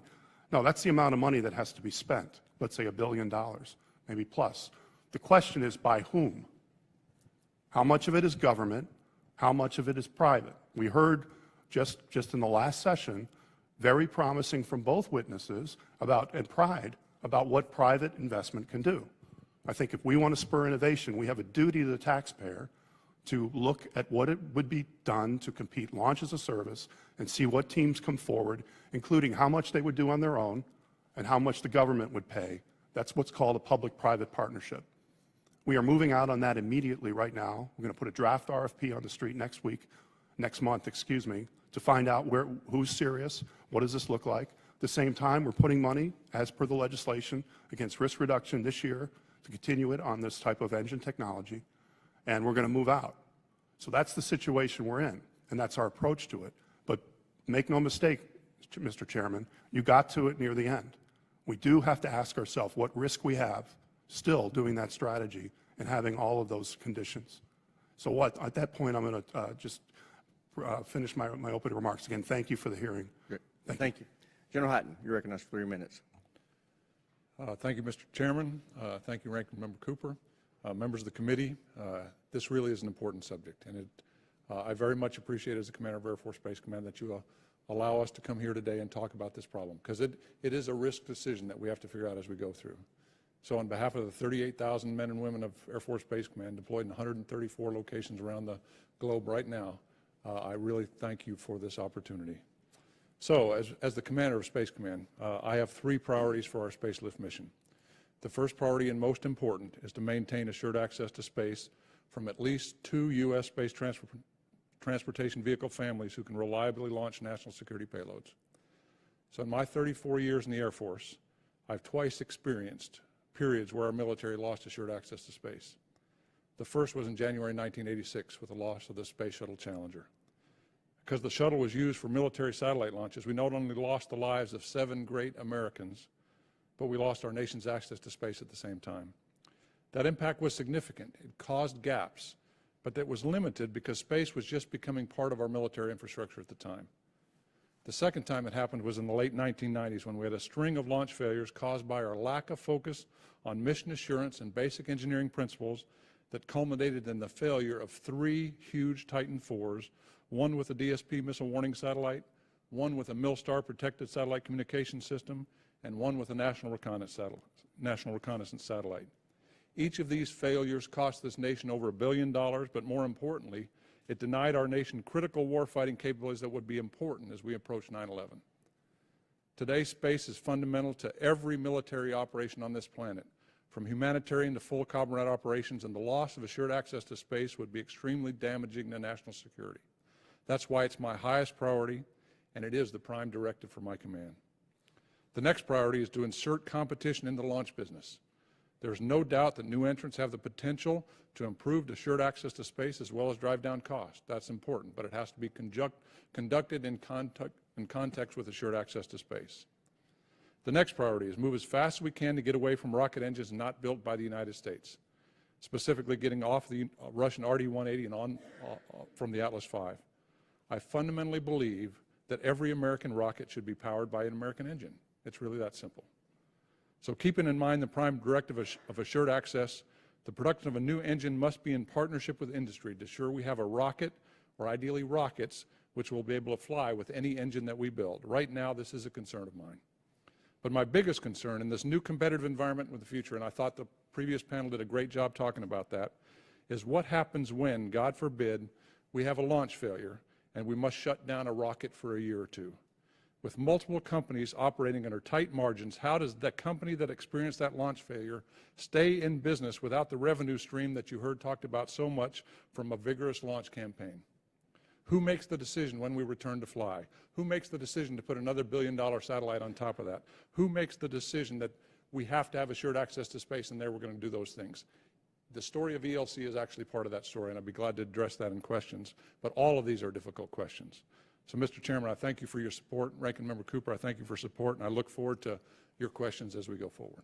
Thank you, gentlemen. General, you're recognized. Chairman Rogers, Ranking Member Cooper, and members of the committee, thank you very much and good evening. Thank you for the opportunity to discuss assured access to space, a critical component of national security, I chaired the RD-180 mitigation study last March and April. I testified on Congress, provided copies of the report. I would only say that the major recommendation from that was that the nation should have the capability to have liquid hydrogen, solid rocket motors, and hydrocarbon propulsion systems available to rocket designers to optimize designs, and that's still valid today. The ELV program has been very successful. It was designed to meet the DoD national security space requirements and has done so remarkably well. The family of launch systems has met all the requirements documented in the key performance parameters of the 1998 operational requirements document.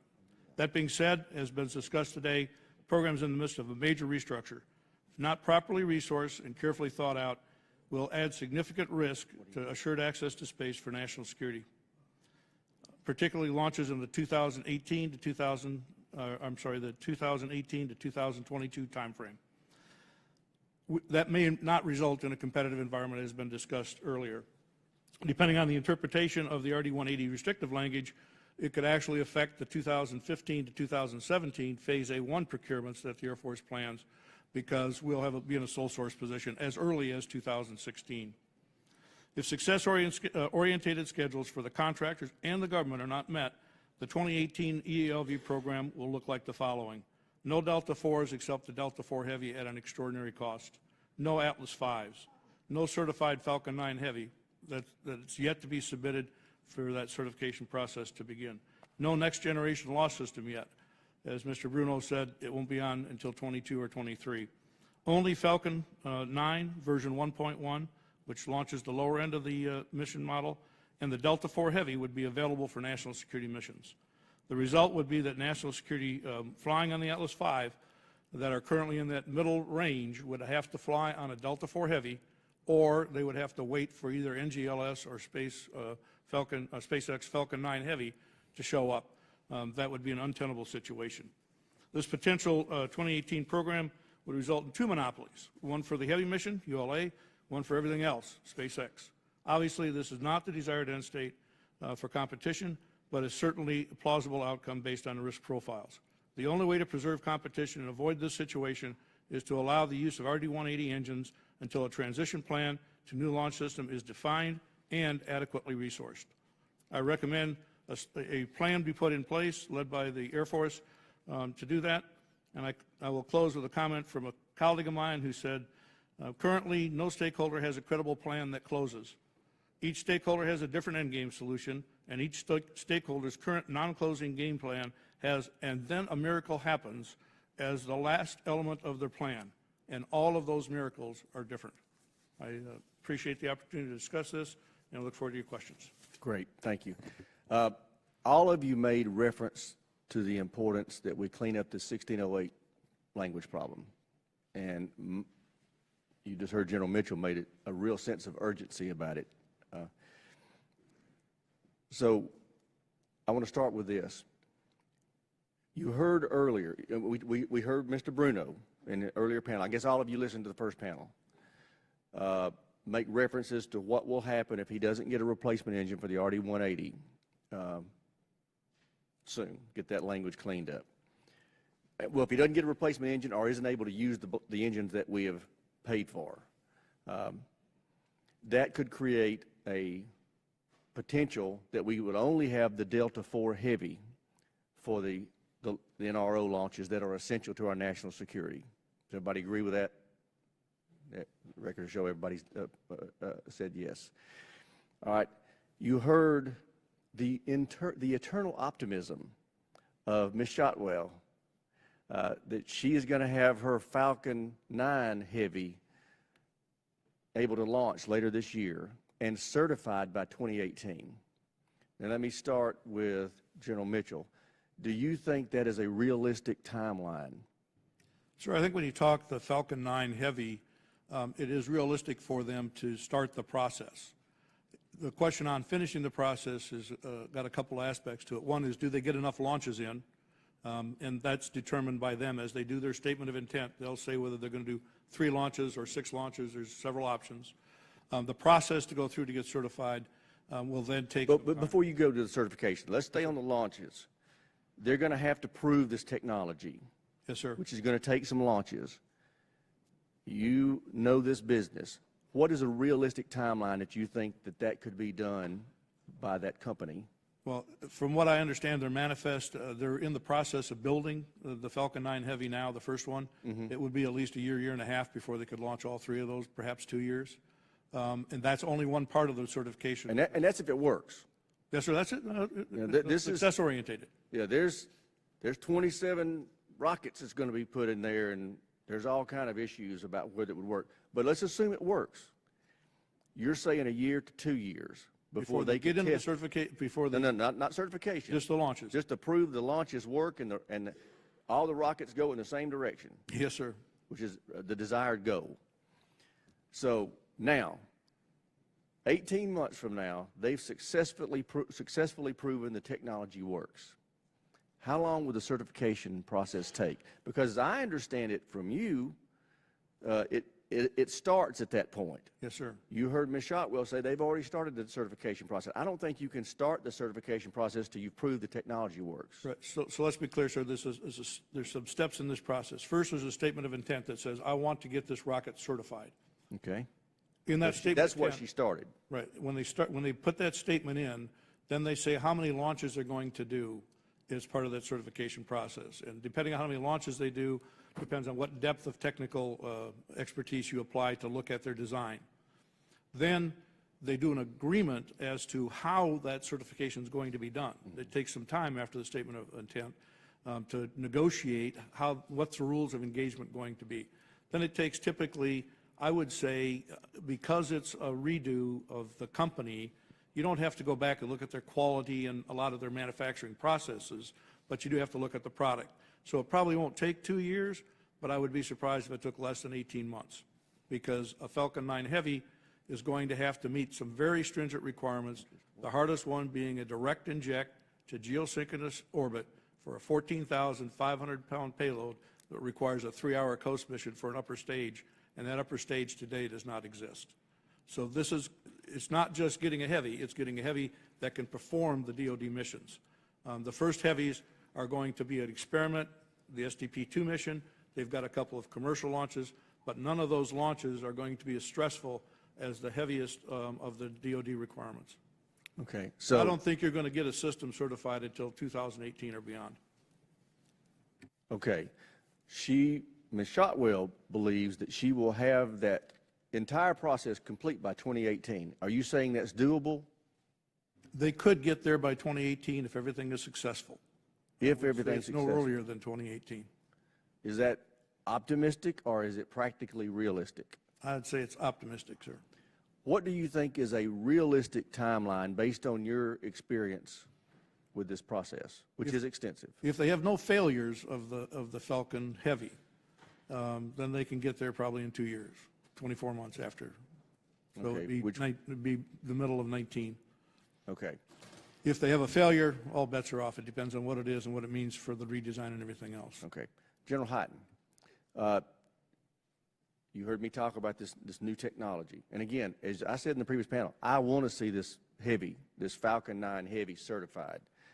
But this is new, this whole approach of using 27 rockets. Tell me about what your thoughts are on that. How high a confidence level do you have that this new technology is going to work in the test that Ms. Shotwell talked about will be later this year? Well, I'll never deny the ingenuity of SpaceX to to pull something off, because what they've done in the last 4 years is really remarkable how far they've come. Right. So they have the ability to do that, but they're going to strap 3 Falcon 9s together, each with 9 engines on the bottom, so you'll have 27 engines on the bottom to take that heavy capability up, and then they're going to have an upper stage that they're going to have to demonstrate how to get with an upper stage coasting to GEO for a long period of time. That is a very stressful mission. They're going to have to come into us with a certification proposal. Have they submitted an intent? They have not submitted. So no process has even been started yet? Not on the Falcon 9 Heavy, no, sir. And so when they come in, they will tell us 1, 3, 9. It won't be 9 for a Heavy because you'll never get to there with 9, but probably 1 or 3, and then they're going to have to basically say, we'll submit the following data, the following design reviews, the following certification process. And if it's 1, it's a longer process. If it's only 1 launch they've done, it's a longer process than it is with 3, because we'll see more of the multiple launches that go on. So I agree with General Mitchell in terms of it's very aggressive to get to 18, but SpaceX has been amazing in their ability to deliver those capabilities. So I will not say that it's impossible, but I think 19 or 20 is a more likely solution for a Heavy capability. Okay, Dr. LaPlante, same question. How realistic is it, do you think, we will have an alternative to the Delta IV Heavy from SpaceX demonstrated and certified? What's the most realistic timeline in your mind? Well, I think, again, what my previous 2 colleagues said is exactly what I've been hearing for the last 2 years, is more or less what these 2 gentlemen have said. And they've also said, you know, just the challenge is success-oriented, and so the likelihood of having all the certification done in the 2018 timeframe, normally I would say that's probably lower likelihood than you would expect. But the caveat I have to make is what Joe Hyten just made. I mean, SpaceX has done remarkable things. They've done remarkable things, and so we're all in the jobs of trying. Our job is not to be optimistic or pessimistic; it's to be accurate. And so I think it is an optimistic schedule. They may be able to pull it off, but you heard all the challenges. I also want to add one other thing, Mr. Chairman. If you heard General Hyten and General Mitchell talking about depends which approach they do in certification. For those, just to know, we have essentially a user's guide. If you want to be a new certifier, you can go in and you can look, depending on what class of missions, which path you want to go. General Hyten just said, you could do it only with 1 launch, but then you have to do a lot of other stuff to show us. Right. On the other hand, at the other extreme, you could do a lot of launches and show us very little, because the proof is in the pudding, or go something in between. So SpaceX has to decide which approach they want to do and then put in place their statement of intent. That has not yet, at least on our side, happened. Yeah. So I'm surprised. I thought that based on Ms. Shotwell's testimony, the certification process had already been initiated, but you say that's not accurate. Not formally on our side.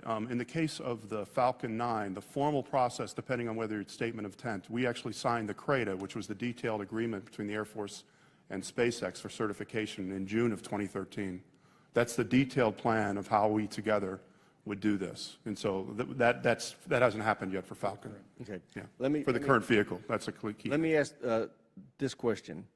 If, in fact, it takes SpaceX, and I will stay on this heavy lift because that's where I'm really concerned for our national security interest, if it takes them another 2 to 3 years to successfully test this technology to the satisfaction of you that it works, and then the certification process takes 18 months, we could be looking at 20 or 21 or maybe even 22 before the final certification process could be done.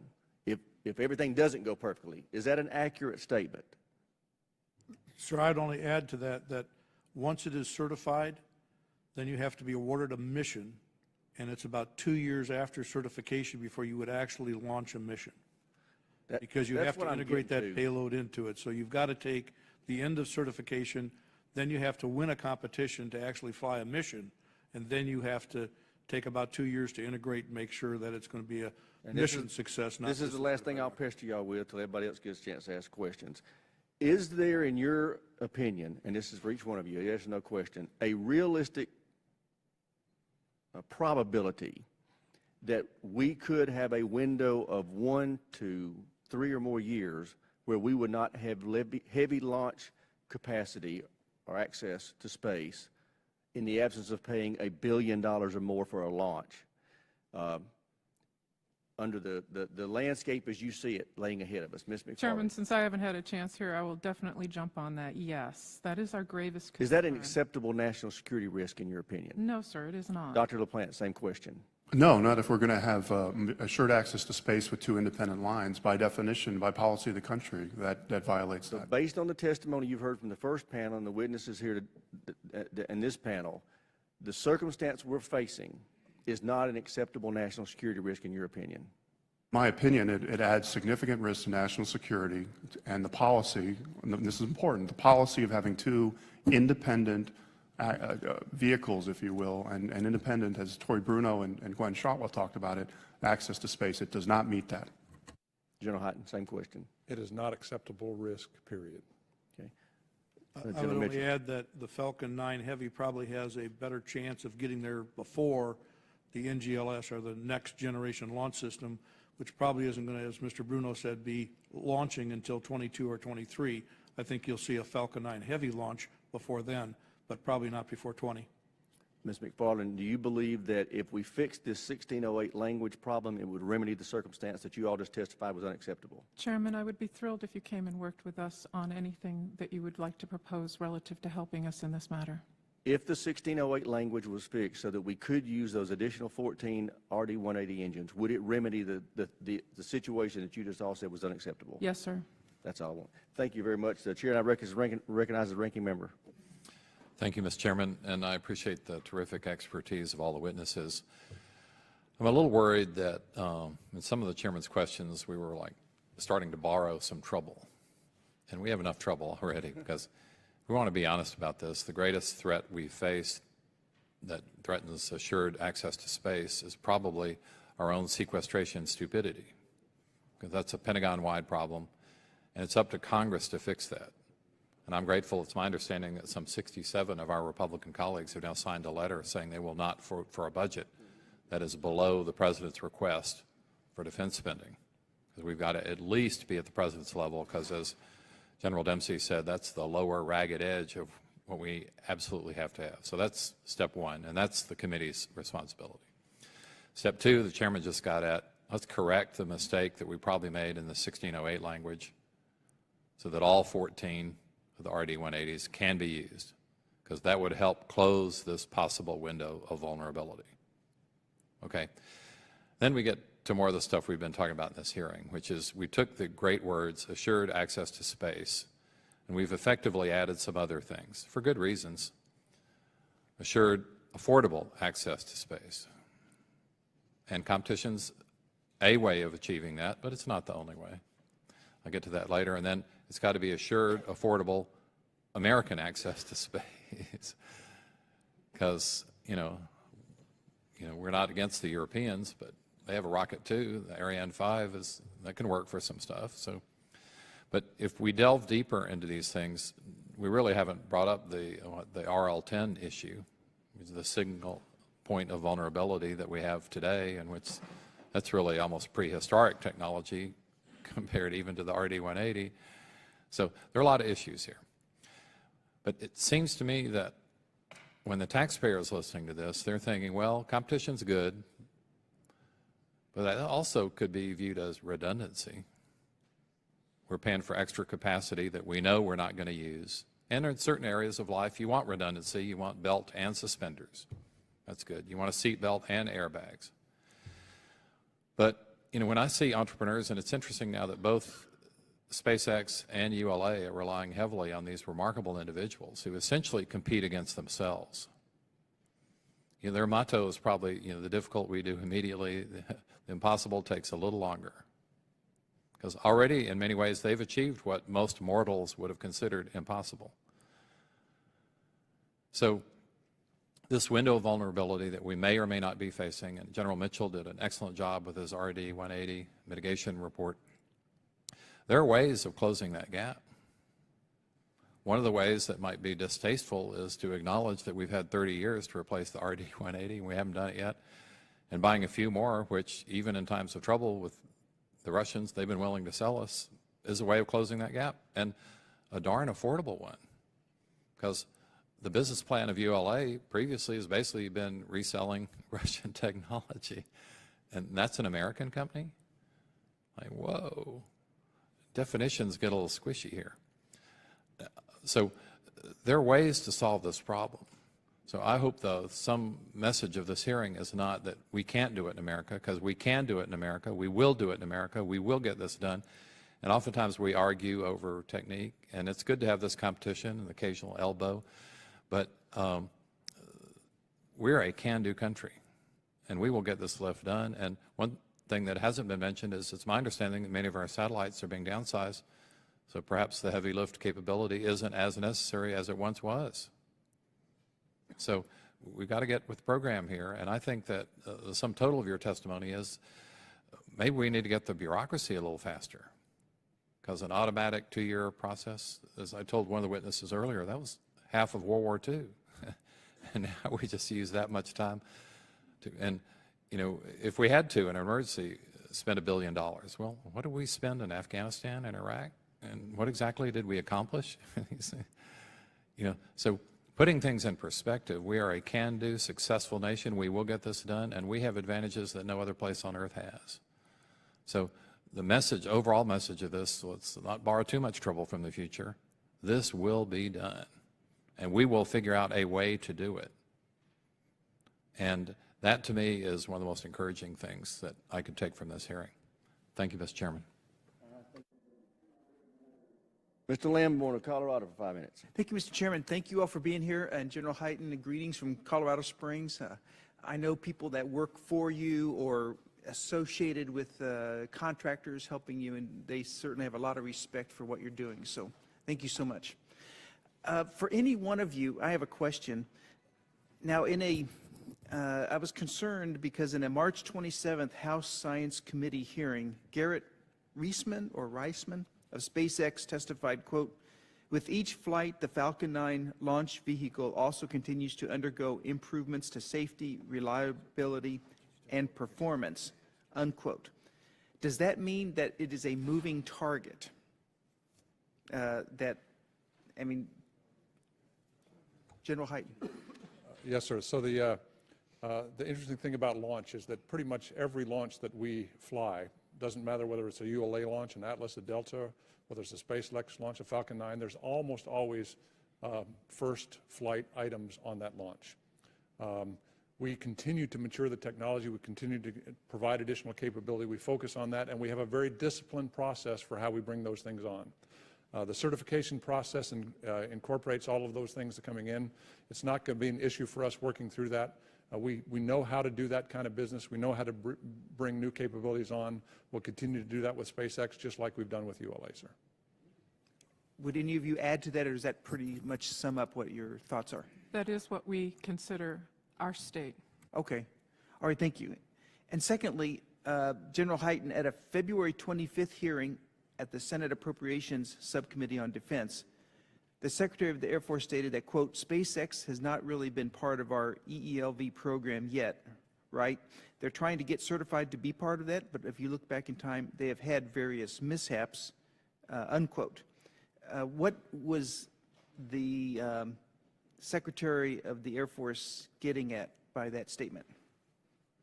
So the Secretary is pointing out, and we've had the same issues with launches, is that not every launch goes perfect.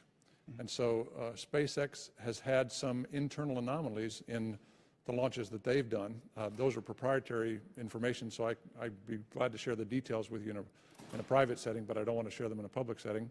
But we've also had the same things with Atlas launches. We've had the same thing with Delta launches. And we go back and look at that. But the most important thing to remember is each one of those was a mission success. The actual rocket was successful as we went through. So the Secretary was talking about issues with SpaceX in terms of anomalies that they've had. We continue to pursue those anomalies. We've worked those out with SpaceX. We've also done that with ULA. That is a normal way of working in the launch business. We'll continue to do that with SpaceX. The tricky part is that you can never extrapolate them into a national security space launch, because some of our requirements are very stringent. And so when you ask the question, would the Falcon 9 have worked if you were launching this kind of rocket, it starts turning into a multidimensional helix where you just can't figure out all the variables and turn it into an answer that makes sense. But the good news is that every one of their launches have worked. It has been a mission success. We just have to work through the issues with them. I'm just going to finish up with a very general question, just to illuminate my understanding better. What is at risk? If you take one of these heavy launches, how much time is involved in putting the bus together, and then how many dollars are involved? In a worst-case scenario, and I don't want to go into detail, and can't, on what capability we lose. That's huge also, but how much time do we lose, and how many dollars do we lose with one of these heavy launches? You mean with a heavy launch failure? Exactly. Yes. Well, and as has been said by several of my colleagues here, of course, launching is a means to an end. The important thing is we're launching into space. That's what we actually care about. And those are at least $1 billion a pop, sometimes more. You lose the capability, as General Hyten said about what happened in the late 90s. And just remind people the type of things we're putting into space are not just communications, but it is communications. I mean, essentially, if you think of the nuclear triad we have the bombers, we have the ICBMs, and we have the submarines, the command and control of it, which we care about. But with the indications and warning of that is what we put into space. It's what we assure and have been assured the country and the president for decades, that we have a reliable deterrent system that he or she or the leadership will know if there's something happening in a timely way so they can make a decision. So this is serious, serious stuff. So you lose the money, you potentially lose the capability, and so it's a big deal. And then as General Hyten said, you know, the company, we have to be concerned if the company's going to be run out of business, depending on the company. And lastly, I'm running out of time. How many years are we talking about to duplicate it? So you have to rebuild the system that you launched. And some of those systems take 5, 6, 8, 12 years. Well, thank you so much. This is so critical. I appreciate your help. Gentleman's time's expired. Chair, and I recognize the gentleman from Colorado, Mr. Kaufman, for 5 minutes.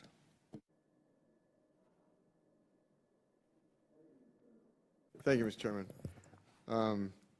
McFarland and Dr. LaPlante, given the importance associated with the payloads we're talking about here, I think is described by General Hyten, do you agree that any future launch contracts should put a premium on full certification based on demonstrated launch success? Yes, sir, I do. Okay. Yes, but what I also think we need to do, we need to challenge ourselves, is to make sure that we're doing it as efficiently as possible. And you know, and we need to look at the process to make sure of it. But yes, I do. General Hyten, anything? No, the certification process this is the first time we've been through a certification process, Congressman. And so the first time you go through with something, the nature of a bureaucracy is to make sure that you have everything covered. And so we did that. When you look back in hindsight, and we've just had an independent team look back, and we'll have some reports come through the Secretary of the Air Force shortly. But when you look back, there's probably some things we can do to streamline that. That's what Dr. LaPlante's referring to. I think there's smart things we can do in the future. You always learn the first time you go through something. General Mitchell?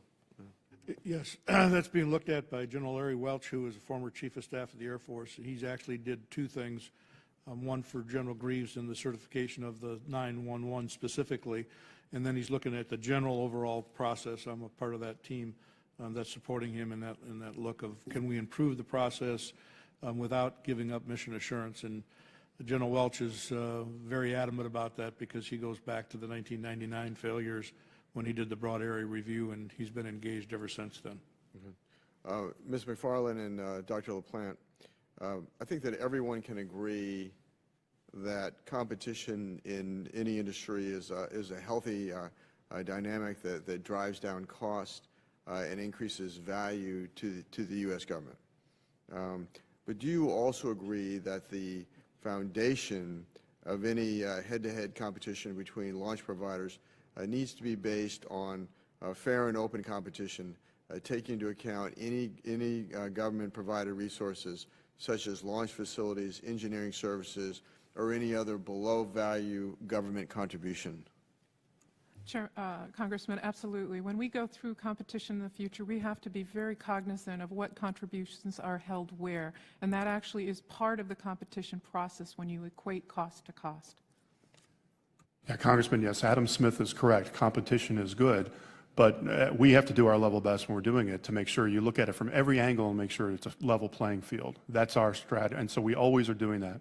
We have to do that. Okay. Any other comments? Okay. Thank you, Mr. Chairman. I yield back. I thank the gentleman. Chair, and I recognize Mr. Bridenstine for 5 minutes.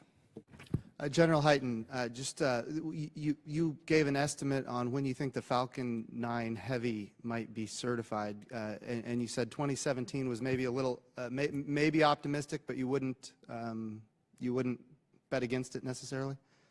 I said 2018. 2018. And I would not bet against SpaceX. I think anybody that's bet against SpaceX in the last few years has lost.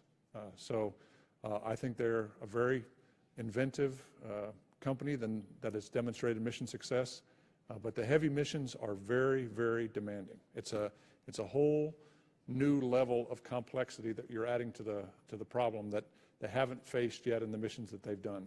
So it is another step up. That's why, if you're asking me, I think that's a risky proposition to get there, but again, I would not put it past them. So we have heard, and I think a lot of people on this panel have expressed the concern, especially the chairman, and I appreciate it, and certainly I understand it, that we have a risk as it relates to heavy launch. But we have also heard Mr. Bruno very clearly articulated that they are not going to retire the Delta IV Heavy, and we're hearing that the Falcon 9 Heavy could be certified by 2018, maybe optimistically 2019. I would think would be more, we'd be more sure of. So the reality is we're really not at risk of losing a redundant launch capability. Is that correct? The one modification I made to the analysis as you went through would be what General Mitchell pointed out, is that once they're certified, they're 2 years away from doing a mission. Okay. So the way you look at the problem is when we look at every category of lift that we're talking about, we're really talking about a potential gap that we have to worry about. Gap is probably not the best term. Transition is probably the best term. A transition period from 18 to 22 that we have to somehow work with Congress to figure out how we're going to transition, because when you get out to 22, it's pretty easy to understand the competitive environment at heavy, intermediate, and small lift that can be out there in 22. The challenge is, how do you transition from 18 to 22? That's what we need to work with the Congress to do. With the heavy lift requirements of satellite communications, for example, it would seem like there's a large market here for commercial industry as well as for the military. When you think about the entire market for heavy lift, can you guys share maybe shed some light on what percentage is commercial and what percentage is military? Yeah, I can speak to that.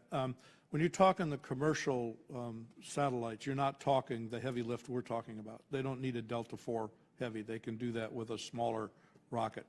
And even to get to GEO? Yes, sir. They go to a geotransfer orbit, and then from the geotransfer orbit, they boost themselves up to their final location. Okay. So the Falcon 911 can handle that. Some of the bigger ones, the Falcon 9 Heavy, but not in its, you don't have to use all of its capability. So there's not a whole lot of opportunity to bring down the cost by relying on commercial? No, sir. This is like the Titan IV was. We launched 41 Titan IVs. It's a very expensive rocket. It's a unique mission. It's very heavy. And the NRO payloads are the only ones that require that heavy lift capability today at the Titan or the Delta IV Heavy category. And when we did the RD-180 study, we poked at that a little bit, and we got back that requirement will be in place until at least 2030. Okay. For Dr. LaPlante, you brought up, and I think it's perfectly appropriate, and I'd like to echo it, that the challenge that we're living under right now is born of the sequester. And if you would highlight for us, because now we're looking at passing a budget, and the budget is going to have a number, a sequester number for DOD, and then there's going to be OCO dollars. My question for you is, can you shed light for us? What are the implications for OCO dollars? Does that help you? Does that hurt you? I know the dollars are different. Can you maybe shed a little light on that? Yeah, I'll try to, and then maybe also defer to Ms. McFarland.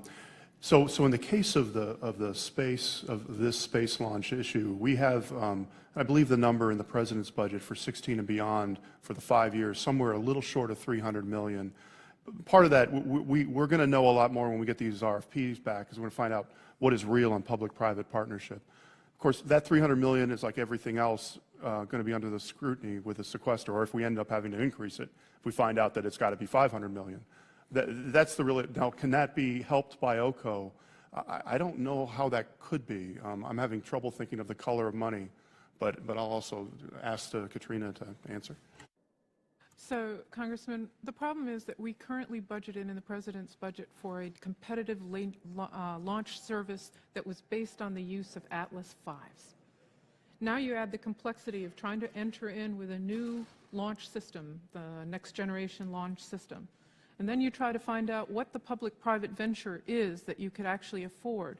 It was very interesting that the chairman pointed to the two industrial folks, and they came back with no real response for what is the business case.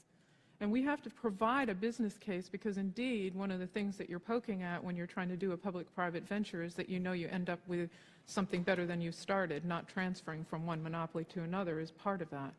So indeed, I believe there is a concern here in sequestration. Can we afford it? And will we be able to put the money into the system for the long term, that they see a business case that they can see money there to get for us to be able to assure space launch? Yeah, just to add on to Ms. McFarland, an example, and this is maybe just a simple example, is do you have to guarantee a certain number of minimal launches for them to close their business case? And is there enough launches where you could have more than one person with a minimum guarantee? Things like that. You were also asking very astute questions about, well, what's the commercial marketplace for some of this? Because that's part of the business case too, right? And that is why it was very important to hear from General Mitchell, because his study, which by the way is really called the Mitchell Commission, he just is too modest to call it that, looked at the market for these things, and it's not what you might initially expect, it's particularly with the heavies. Oh, thank you. I'm an engineer. The 2014 commercial space transportation forecast that came out has a flat line on what they anticipate the future brings in terms of commercial and NGO and government. So this business case is very interesting to us. They're all competing for the same size pie. And if I may, Mr. Chairman, so let's pretend there was a third entrant. The market, would you say that the market can't support that? So I would say, I think it's going to be interesting to see how you support two. Three would be even more challenging, because last year, it was reported by Space News, there was 18 competitive commercial launches awarded. Of those 18 worldwide, of those 18, 9 were won by SpaceX and 9 were won by Arianespace. Nobody else won any. Proton's kind of grounded, they're not flying real well. And the reason it's so small is every country that has a capability vectors their satellite builders to their rocket. So there may be 50 launches worldwide, but only 18 of those are going to be competed. Last year is an example. In the document that Ms. McFarland refers to, that 50 kind of stays stable, and there's about 15 to 20 every year that's competitive. So you don't have much to split up, because Arianespace is going to win half of them typically, and their consortium will continue to subsidize them to make sure they win half of them so that they remain viable. So you're just not going to get all of that market. And so the DoD tends to be around 10 to 12 missions a year. NASA has 3 or 4 that fall in this category. And when you add them up, there just is not a target-rich environment out there to go sell rockets. And even if you get a cheap rocket, that doesn't mean more people are going to build satellites just because the launch vehicle's cheap. It's, as Mr. Bruno said, it's 10 to 15, 20% of the cost of the stack. So people aren't going to go build more satellites. They're going to do this in a business case. Now, there are some out there that are talking about blotting out the sun with small satellites. And there's a couple of investments that are going on to do that. That's the same thing we heard in 1999, and that fell apart, which led us to kind of where we are in the ELV program now. They may be successful this time, but I guess we're a little bit jaded from the first experience to say, let's go bank on all those commercial guys showing up again. So I think it's going to be difficult to support 3. It'll be a challenge just to make 2 viable. Thank the gentleman. Just want to close up and get some things on the record. And I do want to pick up on that point, though. What you just described is what worries me. And you heard me ask Ms. Shotwell that if when the Delta 4 goes offline in 2018, isn't she going to have a monopoly? And she didn't want to say it, but we all knew the answer. That worries me because of what you just described. The whole reason that ULA came into existence is Boeing and Lockheed couldn't make the business case to stay in the market. So we basically created this partnership so that the national security interests were taken care of. I love it when billionaires want to spend their own money to do cool things that help the country. But it's still a business. And it could, and you just described a very flat marketplace that either SpaceX or Blue Origin or whoever decides they want to pursue that, and then in a few years they go, you know, we're really not making any money. And we can't let this infrastructure go away because we still have national security demands. So I don't want it to look like at any time that the government is putting their finger on the scale to help anybody except the government, and that is to make sure we have the national security infrastructure in place to take care of our security. So, but having said that, I want to go back to General Hyten. You talked about the transition period. You kind of summed up in there that 2018 to 2022 period that I was kind of trying to get to in my earlier questioning about this certification process. There is that period where we could have no assured access to space, which every one of you have said for the record, or at least the 2 of you. Let me get you. Is that period of acceptable to you, of not having assured access to space? Period. We have to have it every year, every minute. That's critical to our national security. And General Mitchell, I would say you would agree. Yes, sir, as long as you refer to assured access to space in the policy statement that it's 2 providers, we will be able to have 1 provider. It's just going to cost more. Yeah. And do you think we're going to give them $1 billion? With sequestration, it is not an option. I agree with you, sir. All I can say is in the Titan era, we were spending about $500 to $550 million a launch in then-year dollars, which was in the 90s. I don't know what that equates to today, but it's probably $750 million that we were spending back then to launch, and we launched 41 of them. Yeah. Well, anyway, I think all of you have made it clear that not having assured access to space is not an option from our national security standpoint. Now, the thing I want to kind of, the last thing I want to touch on is this replacement to the RD-180. And this is more for the record, so I know it's late, but this is just such important stuff. My understanding is there are 2 companies that are trying to build this engine at present to replace the RD-180, Blue Origin and Aerojet. Am I correct? Is there anybody else that any of you know of that's may compete for this? I would not refer to it as replacing the RD-180. I would refer to it building as the American version. A heavy lift, American-made engine that's an oxygen-rich stage combustion, but not really to replace the RD-180. It's not like they're going to throw it under the Atlas body, rocket that's body. not the way I understand it. I think it is supposed to be thrown under the Atlas. No, sir. The Blue Origin is a methane engine. It can't. The tankage. You're getting ahead of me now. Okay. The whole point is, as you heard Mr. Bruno testify, he's about to run out of these engines. Even if we fix the 1608, there's going to have to be an American-made engine to replace that mission.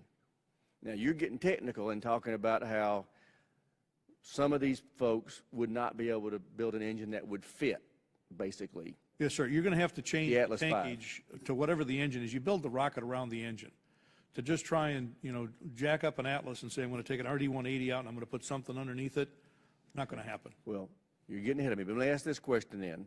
Do you believe, and I'll start with you, General Mitchell, that either of those 2 companies could build an American version of a rocket engine to replace the RD-180 within the next 3 years that would be certifiable that we could use? Not within the next 3 years. How about the next 5 years? I would say it's 5 to 7.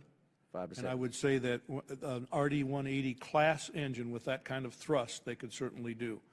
But that's why I segregate from an RD-180 specifically, because it's an 875,000-pound thrust engine. Right. So when you're talking that class of engine, yes, they could build engines to do that, but then they have to build a different rocket body to take advantage of those rockets. And do you think that limited to just those two companies? There's nobody out there right now, There's nobody else out there doing it? Although SpaceX is looking at building a thing called the Raptor engine, which is a 1.5 million pound thrust, but they're they're way behind either Blue Origin or the AR-1 at this point in time. So, and you say, in your opinion, those two companies at best we're looking at a 5 to 7 year timeline before they'd be ready to launch something. yes, sir.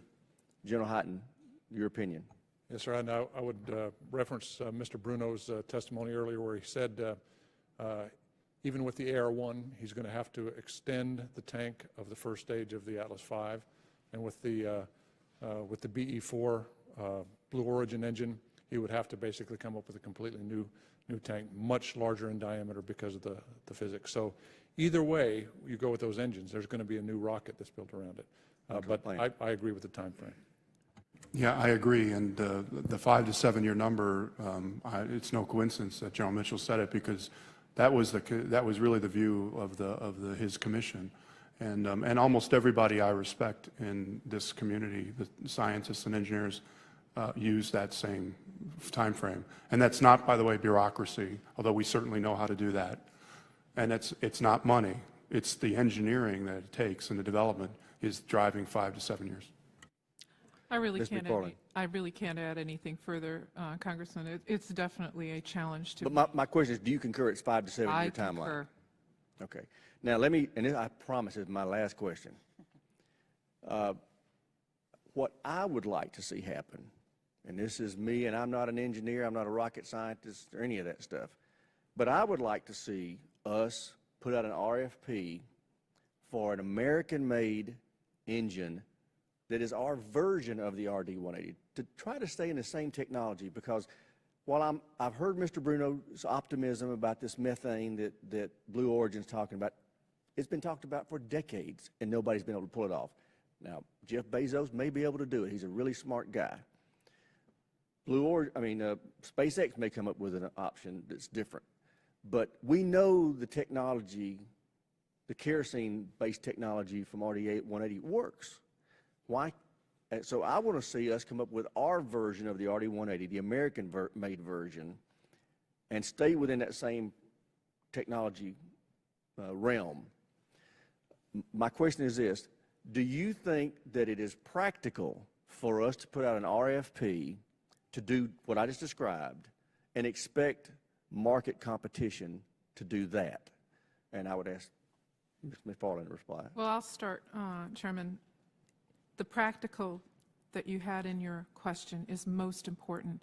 If you go back to my conversation about a public-private venture and a business case, the problem with trying to have us solicit and have an engine built means somebody has to build a rocket around it. So if I were to go out with a rocket, if I was to go out with a request for a rocket that I would ask to have someone take on as a business case to launch for us under services, that is a more practical approach. But I see you moved away from my premise. The premise of my question is it's the American version of the RD-180, which means it would fit the Atlas V. I don't want to build another rocket. That gets us down another pig trail that I don't want to go. I want to launch what we're launching now and not build a new rocket. So is it realistic if we put out an RFP to ask for the American version of the RD-180 to be built with the same technology that would fit an Atlas V, would we get market competition from the players in the universe that you're familiar with? And I guess Dr. LaPlante wants to answer that. I'll give it a shot on how we're thinking about it and see if this addresses your question. So you're asking essentially the question is, when do we do the down select and pick exactly, something like the RD-180 or not? And you could do that right now in how you issue the RFP, sure. Our plan, though, is not to do that. Our plan is to issue the RFP that's broader than that and get as many, as I said earlier, it's 4 people under contract. So let's see what comes in with an RD-180, like, in your words, and perhaps with an Atlas. Let's see what comes in with the AR-1. Let's see what else comes in. we'd like to get these guys under contract and see what's serious about the public-private partnership, and then evaluate the technology, get them along, and then we'll down select it. You may be going right to where we end up. It's a question of whether we restrict it now before issuing the RFP or later. Our approach is to do it later because, you know, it's funny, until you get people under contract, you kind of really don't get the real data, and you don't get to see the real designs, and you don't get to see and really test it out. And I think I believe we are responsible for the taxpayer to check that stuff out, and I don't think it's going to slow it down at all. And so that's kind of essentially our approach. But we'll be happy to engage with you further as we develop this. General Hyten. So I'll just echo what Dr. LaPlante said. As you look at the future and you look at where we're moving into engine technology in the future, we also have to look at the law. And the law tells us we want to preserve competition, and we do not want an engine that's only available to one provider. And so it's essential for us to comply with the law, and it also makes business sense to do it that way, is that we go out and find out what is available on the open market today. And that's got to be the first step. I think that was the intent of Congress in the Authorization Act that was passed, to make sure that we have that capability, and that's the process we're going down. If we did what you just described, we wouldn't have competition because there's only two players in the market, Blue Origin and Aerojet, and Blue Origin is talking about a methane engine, would never fit the Delta V. Yes, sir, and I'll just point out... I mean, the Atlas V, I'm sorry. Right, yes, the Atlas V. The Authorization Act specifically says you can't build an engine that's only available for one provider. And so we have to make sure that we're in that. So we want to look at what Blue Origin can do. We want to look at what they can do. But eventually, we're going to have to make that decision. So what Dr. LaPlante says, I agree with completely. Okay. Eventually, we're going to have to make that decision. I'm following you now. General? I agree totally. The only thing I would say is predicting is difficult business, particularly when it's about the future. Yeah. So. Thank you. Chair, and I recognize the ranking member for any final questions he may have. Thank you, Mr. Chairman. I have no more questions. I was just here to chaperone you. That means give me the hook. I would close with this. We may have some, I know we have some written questions that we may need to submit to y'all for the record and not keep you any longer. And the same thing for our first panelists. Both are still here. So if we submit written questions to you, we'll get them to you within the next 10 days, and I would ask you to try to timely respond to those for the record. With that, I thank you for your participation. This hearing is adjourned.